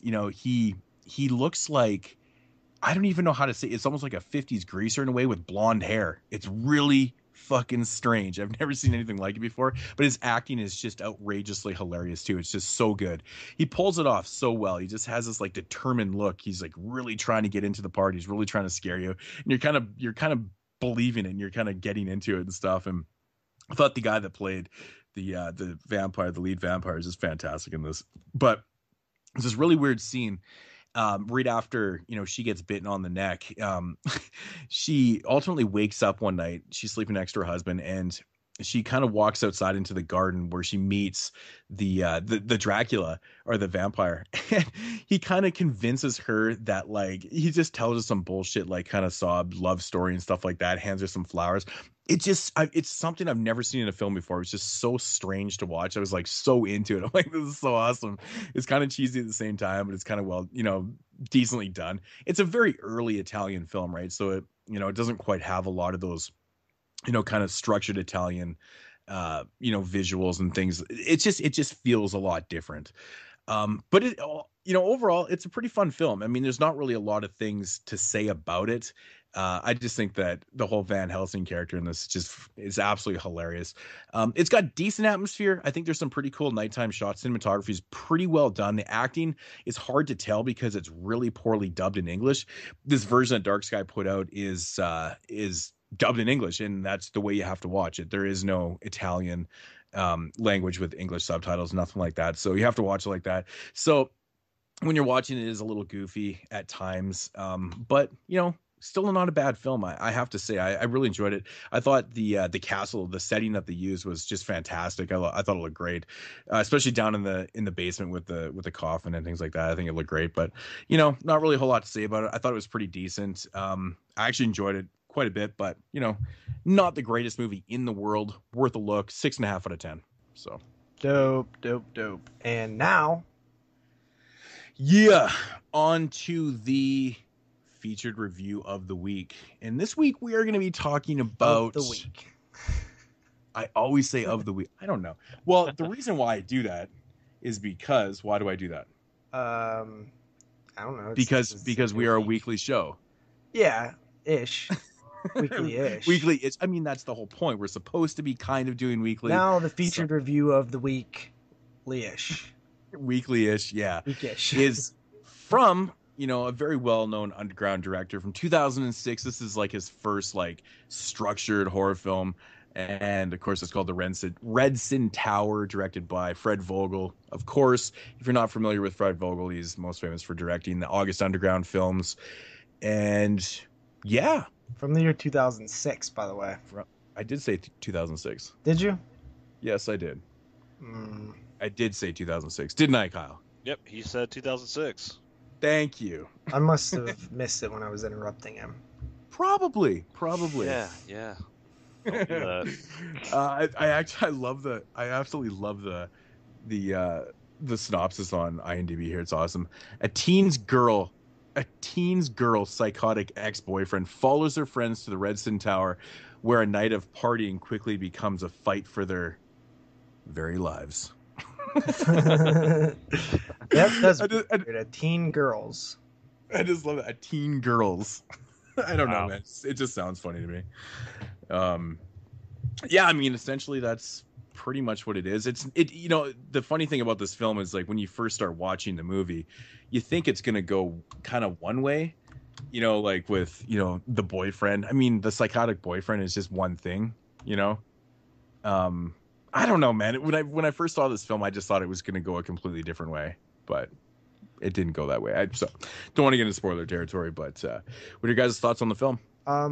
You could actually even say just take a few words out here and say a group of teens party at an abandoned tower one night when an evil force awakens. Demonic spirits keep them from leaving and turn their party into a living hell. Do you know what that is? That's the synopsis to Night of the Demons, taking out the word Halloween. Oh yeah, completely. Wow. Completely. But even the synopsis is wrong though. It's like a teen's girl's ex-boyfriend follows her friends to the Redsin Tower. Now that's kind of bullshit because he didn't know where they were going. So even the synopsis is wrong. He had no idea where they were. I was actually going to bring that up. That's a plot hole, correct? That is a plot hole. They never, because they do beat his ass down in the film, and no one ever mentions to him in any of those scenes where they're all together that they are going to the Redsin Tower. How he finds them, I don't know. I thought that he went at some point to somebody's place. It's been a week since I've watched this movie, but I thought that he went to somebody's. He talked to somebody that said that they thought that they were going to the Redsin Tower. No, he doesn't talk. No, he talks to his boy and gets a gun off of him, but that's before they decide to go to the Redsin Tower. That's the only to a party. Yeah, the only time he ever has any contact with his girlfriend is the scene in the Quickie Mart parking lot there where he shoves around his girlfriend and gets his ass beat down. Beat out of him. And no one says anything like, "Hey guys, let's go to the Redsin Tower." And then he's like, let's leave this scumbag here. Let's go on to the Redsin Tower now. That's interesting. We get that off right away. Yeah, that is a plot hole. That is a plot hole. I noticed that right away, and I was like, well, maybe I missed something. But no, I guess I didn't. No, it's definitely not a fill in there. I mean, it could. No, I don't know. Well, we'll get into that in a minute. But I was gonna say, is it a meaning behind that? Nope. No, it's a plot. No, I don't think so. I mean, I'm not gonna chalk it up to the complete second half rewrite that they had to do for this film, just based on one of the actors that got sick. The big dummy with the lisp. Yeah. Well, he got sick halfway through the film, hence him being, kind of spoiler, but he ends up getting killed off first in the film there. Yeah. Okay. Yeah, because he ended up getting sick, like in real life. He got like Crohn's disease. He had like this crazy stomach problems and shit like that. But oddly enough, he was supposed to be a character that goes a little bit further into the film. So they had to do it like a complete rewrite. That's crazy. I wouldn't say that's a complete rewrite. Well, they talk about it in the documentary and stuff, and it's crazy because they had him. It was a lot different. It was a lot different because Philly. Well, I don't want to get into spoiler territory, but you know what I'm saying. But anyways, he was supposed to go a lot further. Okay, so he was very much more significant. Yeah. Originally. Yeah. Okay. Yeah. One of the things that I mentioned off the top was that this is Night of the Demons. I mean, it really is like even the whole like beginning where you're following this character and then you're in the car with these characters, like that's like right out of Night of the Demons. Like it feels like Night of the Demons. The fat guy feels like Stooge a little bit. It's kind of interesting. Yep. Definitely very inspired by Night of the Demons. It was funny when I first heard of this movie, which was a couple years after it came out. I kept reading, things about the movie, and it kept getting compared to it being an Evil Dead ripoff, and yeah, I wouldn't say that. I don't really see that. There's like a little bit of Evil Dead-y stuff towards the end of the film, like just like camera angles and like different stuff like that, but that's kind of a stretch. It is. I mean, I think it's more just the fact of the possession aspect of it and certain camera shots or certain cinematography that Fred Vogel did and stuff. Yeah, but I mean, as a complete ripoff of Evil Dead, no. And I kept seeing Evil Dead, and Night of the Demons did get brought up, but it wasn't. It's not even a complete ripoff of Night of the Demons. It's just like very similar in its setup, but the sort of final act and stuff is pretty different. I mean, there's still like the possession and stuff, but it's like different in what happens and shit. So, but the setup is definitely very like Night of the Demons. Yeah. Ultimately, it doesn't really bother me too much because I love that movie. I know I like it more than you, and even if it was an Evil Dead ripoff, fine.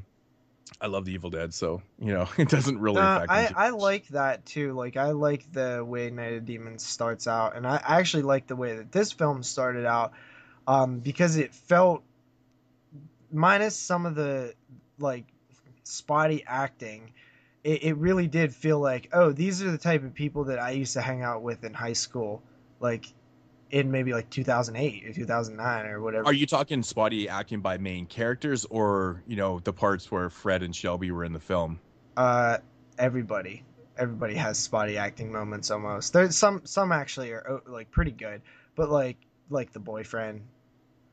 Yeah, I was gonna say the 100% boyfriend overacting. The boyfriend was really, but I think that was meant to be like that because of how he was supposed to be a psycho. Like, I think that the thing about psychos, they actually talk about that in the documentary too. They don't really. The performance was an over the top psychotic performance, is what it was. What did they say in the documentary, Moodz? I never watched it. Me neither. Well, just about him and like real, like how he is as a real person, and compare like to the character that he's playing and stuff, like completely polar opposite. But yeah, they wanted him to be extreme, like that was actually part of it. So that was more of the direction, anyways. But they wanted him to be like crazy, like just ridiculously over the top, and that's pretty much how it turned out. So that was the direction that Fred wanted. So I don't think it was the right choice, and I don't think that it really came off effective in that way. Well, I mean, most people don't react like that when they get dumped. I mean, but there is the odd person that does. I don't know. I mean, it's not that. I've seen people go psycho over being broken up with. It's just, it's unrealistically psycho. It's over the top. It's out of the realm of what the film is set in terms of like how the other characters are and stuff. It feels very unnatural. It feels very phoned in. It's just not good acting, is what it is. But that was really that was really the worst of all the performances. Most of the other people just had little tiny moments, but there was some good acting in there too. Not super good, but for low budget, very very acceptable. Well, the thing is, though, man, like, you know, again, I don't want to keep going back to the documentary for references and stuff, but most of the people hadn't really done a lot. You know, they did screen. I mean, these weren't friends. Like, these were actually, like, you know, hired people for the parts and stuff like that. So, you know, ultimately, I think they did a pretty good job, you know, just for having little to no experience acting and stuff. And kind of tough scenes, like, you know, getting right into the opening scene in the film where, you know, the main girl is fucking. And that scene right there, it was the very first time they'd ever met, you know, those two people in real life. So was she fucking, or was she being fucked? Because it kind of looked like the other one. Whatever. I'm just whatever. Joking. I'm just joking. What, you know what I mean? But I'm just saying, it's kind of funny when you watch the doc. It's like they had just met on the set that day. It's like, hey, get your clothes off and that would be, you know, very kind of awkward. Very awkward. But it comes off that way in the film, so maybe that's good. Yep. I think it's supposed to. And she wasn't really supposed to be enjoying that. So yeah, no, it worked out. So what's the doc called? And the odd thing is that was actually planned. They even talk about how that was actually planned. So that's pretty interesting. Yeah. What's the doc called? The documentary, which is on the second disc of the 5-disc set. Yeah. Does it have a name? I'd have to grab it here in a second. Because I was just curious, because I might have forgot to watch that. I didn't know he was reviewing the doc too. Shut up. I'm just joking. No, but knowing all the stuff. No, it is cool. It is cool. It's really interesting, no, actually. It definitely is. Definitely. The only special feature thing I watched was on the first disc where Fred Vogel went back to the tower like a long time later with his dad and like the psycho guy and like somebody else, and he walked all the way up the actual tower. He walked up into it and was like talking about it in his town.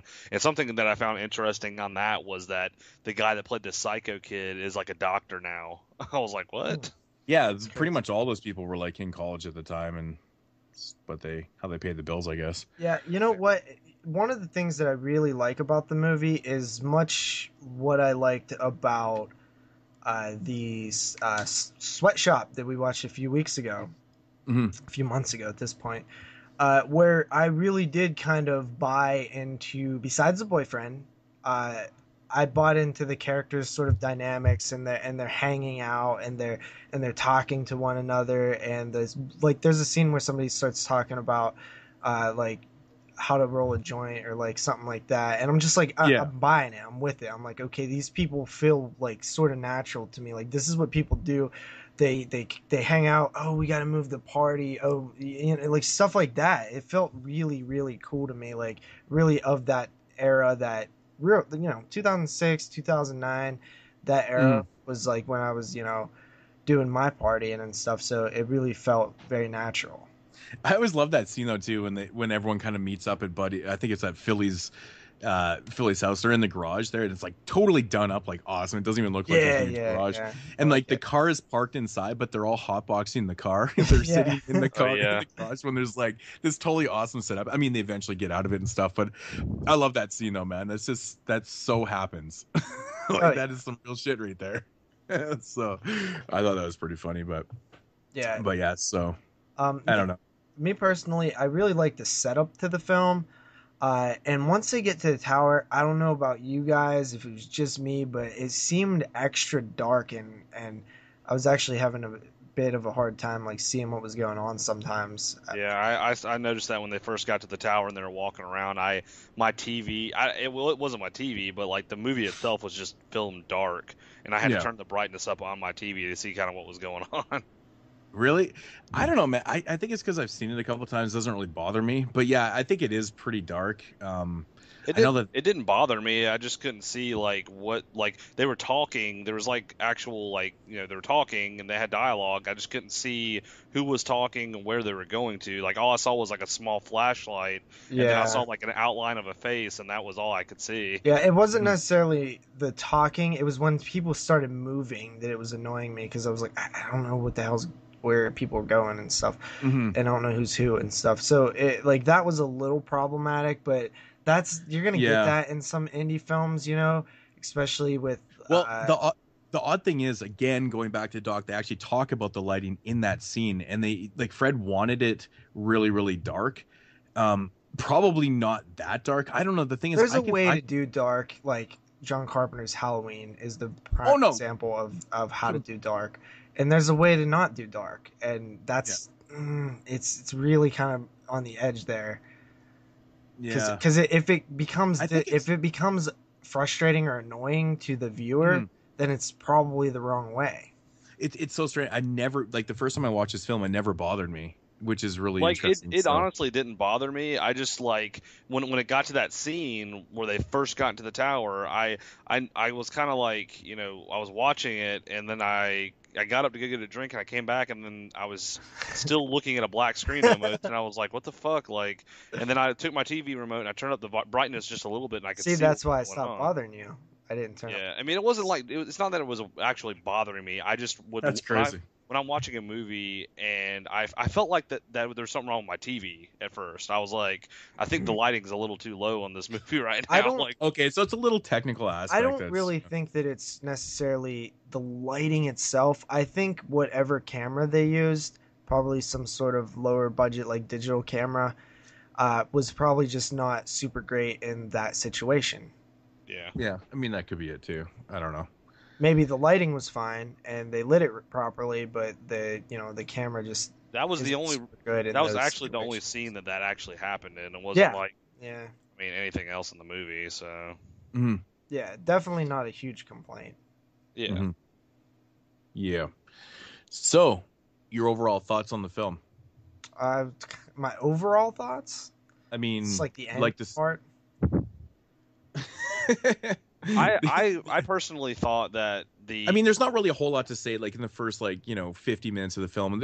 It's a very slow build. I like the first. That's like my favorite part of the movie, honestly. Like, the really? end stuff is cool too, but I don't know. Like, I was really kind of digging the characters a little bit. Mm-hmm. Well, and yeah, that's actually one thing I wanted to note about this film is that I've actually like all the characters in this film too. I think like no one's like completely unlikable. You know, the only person that's complete. I think the psychotic boyfriend's pointless. I don't even think he should be in the movie. Well, the thing is, I don't even really consider him, that big of a. It's weird, He's such a big part though, and he's always, and he's just. It feels just wrong, and yeah, I know. I'm talking about like the main cast, like just kind of excluding the ex-boyfriend out of here, like the actual main cast characters. I think everyone's really kind of likable and. It's always nice to see in these films. It's a major plus, where these type of films, they can go so wrong when you're watching them and the characters are bickering and they're making fun of each other. They're being assholes and they're being dicks and shit. And this one, I love that stuff. They're not at all. They're having fun right from the start. When they get to the tower, they start, to party. They're smoking, they're drinking, they're having good times and stuff. And, maybe the scene goes on a little bit too long where they're partying and stuff. I don't think so necessarily. I honestly, that was one of my complaints when I first watched it. I was like, I can do with this, just a couple minutes of a montage of them partying and stuff, and that'd be it. I mean, it doesn't bug me or anything. I just sometimes those scenes kind of get to me. I'm just like, okay, I get the point. But I think that a similar scene was in Sweatshop that did go on, probably around the same length, and we kind of gave that one a positive for that. I think it just depends on the film, really. I mean, this one one was like more of a rave too. I guess it was kind of the point of it, right? So, but with this one, I don't know. I just kind of wanted to get into it a little bit there, but yeah, I mean, I think that was the biggest complaint that I heard from a lot of people about this film. It's like, oh, nothing happens for like the first 50 minutes, but it's not really that big of a deal. Yeah, it is. I don't think nothing happens because like that. I'm being honest. Like I like the gore and stuff, but. Like, I really liked spending time with the characters. Like, the one dude, there's just these quick little lines, like, someone says something, and he's like, shit, I haven't seen my dick in 3 years, or something, you know what I mean? Because he's fat. Like, and I'm like, oh, that's funny. And it's such a small little line, it's easily passable. Yeah, exactly. Yeah, man. I have, like, no complaints about it. It's one thing that I always hear from people, and they're like, oh, this one just too much buildup, it's so slow, it's so boring and stuff. I don't think so at all. I was actually really curious to hear your thoughts on the whole, first 50 minutes of the film, because that is the major complaint. So, Kyle, did you enjoy the, the whole build up to the third act? Yeah, I mean, it wasn't bad. I mean, be truthful. If you don't like it, you don't like it. No, I know. I liked the film in general, it is a slow burner, like to get to the point of the movie. I mean, I like the character development in the movie. I mean, you get to learn and know who the characters are, and then the girl starts kind of like digging on this dude that's up there at the tower, and it's kind of like starts out like a kind of like it's not like a thriller, but I don't really know, kind of like a Degrassi episode, and then turns into like a fucking zombie, like I don't even know what you would call the ending, but I mean, I liked it. I didn't think it was the best thing I've ever seen. It's a low budget. When I go into these low budget films like this, I don't look for like extravagant things within the first half or at all in the movie. But I mean, for the most part, I didn't mind it. I mean, I don't know. I think my favorite part of the movie in general was the visuals, man. I think that like the fucking effects were crazy. Like the one scene where like it showed that guy like dragging his leg across the ground and he's like missing half his leg. I was like, holy shit. Yeah. That's pretty good shit right there. But it does take a long time to get to to that point in the movie. But it goes pretty nuts. What was the little like gothy like cat ear chick? What was her name? Dude, I'm so fucking bad with names, man. I liked her. I liked her too, man. I thought, she wasn't like the smallest girl in the world, but like, I don't know, man. There was something very attractive about her. Yeah. Kind of hoping to maybe see her titties in that one. That was like my number one complaint. I was like, I thought she was definitely gonna be the one. Doesn't it seem like the main character, like the main chick in the film, like it seems like she should be the one that was keeping her clothes on, and the other one. I couldn't believe that like she was naked like several times in that movie. I was like, what the fuck? I know. She, like towards the end too, it gets pretty nuts. She looks like she should be like Amish or something. Yeah. But that was actually good casting with her because she does sort of look like preserved and chilled back, and like she doesn't seem like she would be like your. Speaking of the effects in the film, again, Kyle, I know you have the edition, right? Yeah, I have the Possession edition. It's like 5 discs. So watch on the second disc, the documentary is called Possessed, the making of the film, and they go into like this whole thing about like they show you how they do the effects and stuff. It's really insane. It's really fucking cool how they did it, man. Like the scene where she's got her legs wide open and blood and maggots and shit is pouring out of her pussy. Yeah. Mm-hmm. Well, that's like fucking real maggots and shit, and like they were like crawling back into her, and like, oh fuck, man, it's just nasty. Like making the film's fucking nasty, man. But like the effect, like the birth effect, super cool. Yeah, you don't see that every day. No, that was a really like how they did it, because like I'm watching the film going, I can't wait to see this. Yeah, and then they show you how they do it. It's really cool. But that's one thing I love about this film, man. I mean, say what you will about the August Underground films and stuff, they really took their time and like did some good effects in this. Really, really top notch in my opinion. So what, man, like I obviously have seen 2 out of the 3 August Underground films, and I've said sort of what I thought about those in the past. And, everybody always says, like, this one's really different, this one's really different. I honestly, like, even though people were saying that, I didn't really expect it to be, like, an actual movie. Like, you know what I mean? And it was. But I told you that, like, 100 times, man. I know, and everybody did. And I did, like, expect it to be an actual movie, but not like this kind where it's, like, character development and, like, there's, like, I guess what I didn't expect was, like, a teen horror movie. Like, I didn't expect, like, a teen movie. Because that's what this is at its core. It's a teenage horror movie. It really is. That's why I was like, it's like a Degrassi horror movie. That's why I like this movie though, man, because you feel bad, like when Lisp. I just call him Lisp. When he gets killed in the film, you feel for him. You're like, oh man. I really like his character, man, because he had like JP brought up, he has some funny lines and stuff. He actually has a couple really good ones, like as they're driving and stuff. And it's funny because it's a shot of the film of the vehicle when the van's driving away and it kind of pulls away, and then he says something, kind of mutters something under his breath. I can't remember the line, but it's fucking funny what he says, man. There's another line that I really liked. I'm probably gonna use this in life one day, where he's asked the girl. It's not that guy, but. The guy asks the girl, "Hey, do you like whiskey?" And he gives her the whiskey, and she starts drinking it. He's like, "Now just remember, the more you drink of that, the better I look." I was like, "All right, that's what's up. That's a good line for a bigger dude, Yeah, that's good. But I was overly impressed with some of the witty little lines in the film for being, you normally don't expect much from.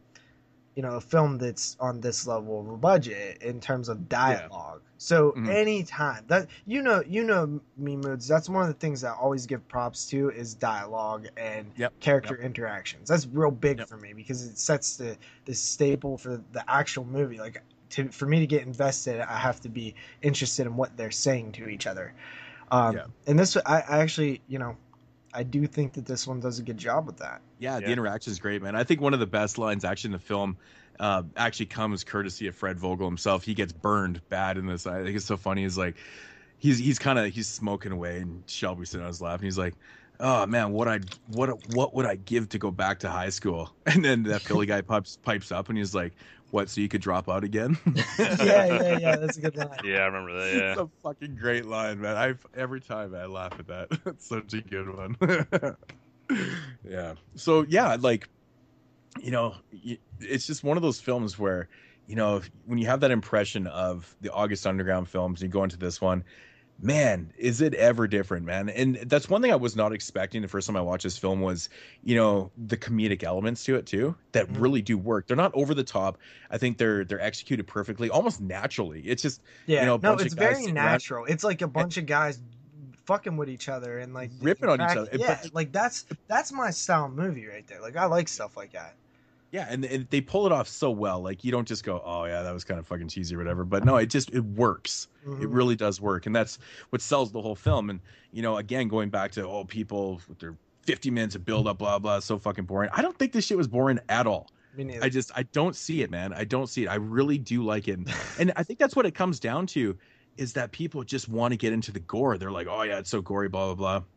Yeah, you get your third act is pretty gory, but there's more to filmmaking than just having these effects. And this is what he tried to create, and he did. He wanted to create the storyline's not the most complex thing in the world. We understand that. It doesn't have to be. We've understood from watching many films over the years that sometimes the simplest of storylines can be the most effective films. It's just on how you do it and how you execute it. And I think for the most part, I think this film is executed pretty well. And I honestly, I love when the shit starts going down in the end of the film. I really do. They do like a really good bright light lighting as well. I like. Okay, sorry. I honestly love when the bigger guy, he tells the story of the Redsin Tower, like his version of Redsin. And then everyone's like, "Oh, what the fuck, man?" Like, goddamn, bro, that was a fucked up story. Yeah. Fuck that! Don't be telling that shit. It's really dark in here, man, and we're smoking and we're drinking. Yeah, you're gonna make me paranoid. You're making me fucking paranoid. One of the things that I wanted to ask. Now, Moodz, you sent me a DVD copy that was the original release disc, but they sent out replacement discs. So, on my version, the film ends, or at least I assume it ends, and then it just starts back over like 10 minutes before again. That's not actually in the movie, right? That's what no the disc. No, like the end of the scene where dude's walking. Yeah, and that goes on. And that was, again, done purposely too. He wanted the guy to suffer while he's, carrying a body. But yeah, so no, it just ends. Okay, yeah, because I was like, oh wait, there's like a plot twist or something. I'm supposed to like pick up something here. No, I forgot to tell you about that. It's gonna jump back into it. Yeah, that's right. There was something wrong with it. Yeah, and I didn't think of it at the time, but then after it was over, I was like, oh wait, wasn't there something wrong with this? Isn't that why I have it? But no, I mean, I don't really have much else to say. I will say that the final, the final big moment was like really well done. Some really top notch, like effects and just direction there.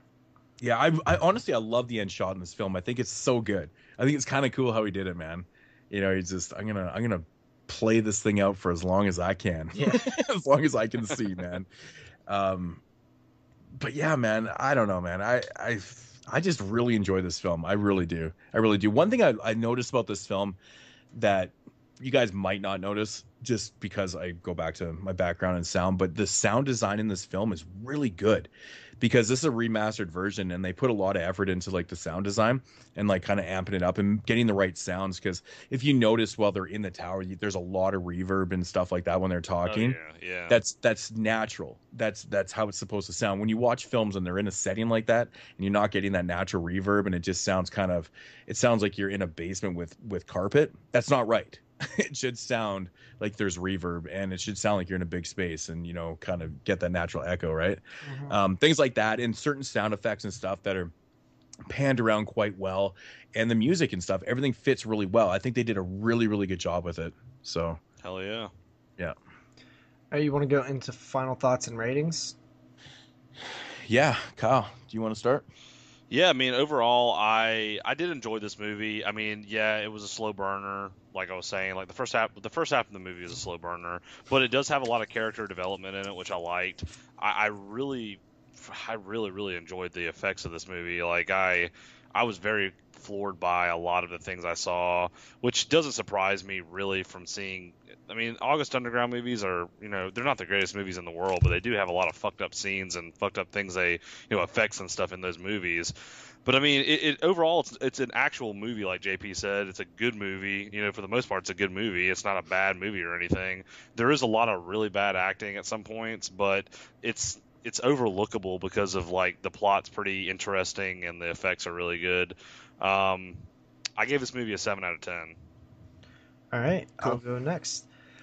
It's an actual movie. That's for sure. It has a lot of cool things about it, such as what, you know, some people would consider the slow burn nature of it.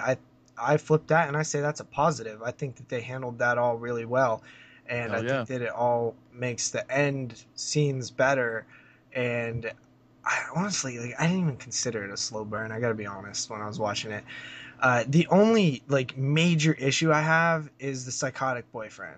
Like, take him out of the movie. Like, he is completely a unnecessarily inserted character that I don't really feel like adds anything to the film, and I think it actually hurts it. There's one scene where he goes to his buddy's house to get the gun that was kind of funny, but at the end of the day, like, I don't even need funny from that. Like, I don't need funny from the psychotic boyfriend. I need funny from the characters having fun and joking around.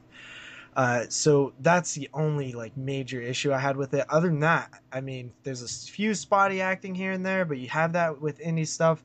This is a great independent horror film. Like, I really, really enjoyed Redsin Tower, and next time Toe Tag has this sale, I'll definitely pick up the 4-disc or whatever it is, simply because I am curious about that documentary. Coming in right where Kyle came in, it's a 7 out of 10. Yeah, it's a 5-disc. A 5, Jesus. Yeah, I was looking at I was like, what the fuck is on all these discs?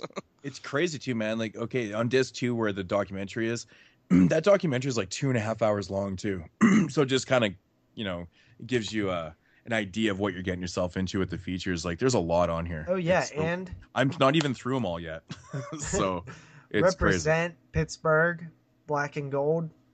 Fred Vogel, what's up? I should have been easier hometown boy, honestly. JP, just Pennsylvania, right? There you go. That was good. Perfect. Yeah, Redsin Tower, man. I probably am. I'm kind of notorious sometimes for films that I really do dig. You know, talking them up, blah blah blah. I hope I didn't hurt your guys' views on this stuff. Kyle, you didn't seem to be as impressed with it, but. I've always said that, you know, when I first saw this film, I was like, man, I love this movie. And like, I just kept hearing nothing but complaints about it. Like, all that shit, slow burn, fucking blah, blah, blah, pointless, blah, blah, blah. I'm just like, no, I think that people are just looking for just all the wrong things in this film. And I find all the right things. And I do 100% agree. One of my biggest problems with this film is the ex-boyfriend, and that it's not really needed. I mean, you can have the whole storyline where he's just broken up, blah, blah, blah, but you don't have to have that guy there. Yeah, you really like, don't. Honestly, think about it. Like, he could have, even if he was just like calling her obsessively and it gave her a good reason to like get out, and maybe he did come try to like start some shit like, hey, come back with me, and like got beat up. You could end that right there, right? You don't need that character anymore. Like, yep. it's kind of an odd. Maybe there was something more to it that never really got from paper to film. It could be. Yeah, I honestly don't think the acting's overly that bad in this film from the main characters. I think everyone does a pretty solid job. Comedy works in it. I think the effects, for the most part, the cinematography, I do have actually noted that it can be a little dark at times. It didn't really bother me as much as it bothered you guys in certain parts. It only bothered me for that brief moment, but I just... Well, the thing with me is I have bad eyesight already, so it's okay. I can't see things that are where far I have away. like 20/20 vision. So. Yeah, I mean, I can't see things that are far away. My TV's pretty far away from my couch. I mean, it's like probably a good 5 feet. Probably a bit 5 longer. feet. Well, mine's way further than that. It's probably like I don't back know, to my TV than that. 7 or 8 feet, I'd say.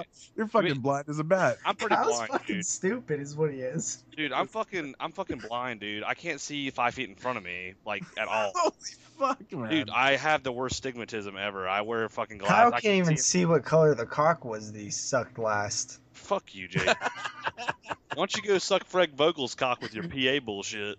How about that?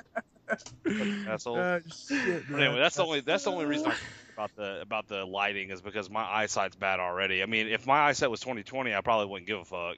So that does make sense, but all in all, I think this is a really good production. I think there's definitely room for improvement on the film, but I think overall, it's just a really, really solid independent film, especially, this being his first structured film. It's not an August Underground film, so it's quite unique to see this from a filmmaker, and it kind of shows that he has a little bit of dynamics for sure. When I talk with Fred about his filmmaking and stuff, and he's an interesting person to talk to. You can tell that he just has a lot of ideas and he's got a lot of talent, and he can go in a lot of directions. I hope he does more. I hope he gets more money. I know, that's the thing, man. He's so into it. He really is. He's always at these conventions. He's always like one of the top personalities there, and people really do support him and stuff. And I hope someone just throws him some cash one day. Just here, do a film. It'd be fucking amazing. But Redsin Tower, I'm going to give an 8 out of 10. Like I said, there is room for improvement, but it's a fantastic film. I love watching this film. I've watched it over and over again. I never get bored of it. There's something about this film that I can not only relate to. When I was younger, sitting in those garages, smoking, drinking, partying, doing stupid shit. I mean, I never got possessed, and did some crazy shit. That never really happened. So I can't relate to that, but as for the rest of the film, it's very relatable, and that's what I love about it. It's great. No, you're right. I mean, I honestly could watch this one again, and every once in a while. I think I would throw this one in every once in a while. I would. It's a chill movie. I liked it. Awesome. I'm glad that you dug it, because I know I've talked about it so much. Yeah, was Derek the one that gave this a 10 out of 10? No, I don't think so. Okay. Did someone give this one a 10 out of 10? I thought I heard somebody say 10 out of 10. Wow, crazy. That's pretty high. Yeah. It's kind of high like a lot of the characters, man. Oh, shit, man. Alrighty, so that is going to conclude the 76th episode of the 22 Shots of Moods and Horror. Hope you guys enjoyed the episode, man. I had a lot of fun, a lot of good conversation. Again, thank you, everybody that left us questions and voicemails. We really, really appreciate the listener feedback, and just anything to do with questions. We love it. So, Kyle, thank you for coming back to the show. You're always welcome. You're always welcome. If you can break free from all that dick sucking that accumulates all your time. Too much dick sucking in my life, man. Too many thick, meaty cocks just around me at all times. Kyle, are you trying to be the new Jeremy? Are you trying to break his record? Maybe this is why you have such a bad stigmatism. You gotta stop taking those shots in the eyes, man. Dude, I know, dude. Maybe it's bad. Too much doing salt those bukkake scenes I do all the time. Goddamn. Oh, man. Okay, we're done. Oh my god. That's great. But yeah, anyways, man, thanks for dropping by. Always glad to have you on the show, man. You always do a good job. So stop by anytime. Maybe one of these days we'll get to. One of these days we'll let Kyle pick the film. Yeah, if he wants. I'd be so down for that. Yeah, I bet you would be down on your knees, right? So bad. God, y'all motherfuckers are getting at me now tonight. it's no one's listening right now anyways. It's too Yeah, far in Kyle, the you show. know nobody listens this far into the show. Don't you remember when Jeremy got all pissed off when I was like, nobody's listening right now? And he's like, Oh. fuck you, JP. Dude, it was so fucking good. Shit. All right. All right, man. All right, JP, you want to take us out of here? Yeah. Let's do it. So, guys, I'm not gonna go through all this stuff tonight. I'm super freaking tired right now. I was losing it. The only thing that I will say is, you can check out our YouTube channels. That's Moodz 616. I am Double Shot J, and that is the pet Horrorphile, aka Kyle. Check him out on YouTube. Enter his contest. Send him dick pics, and we're done. We're through. We're out. Woo.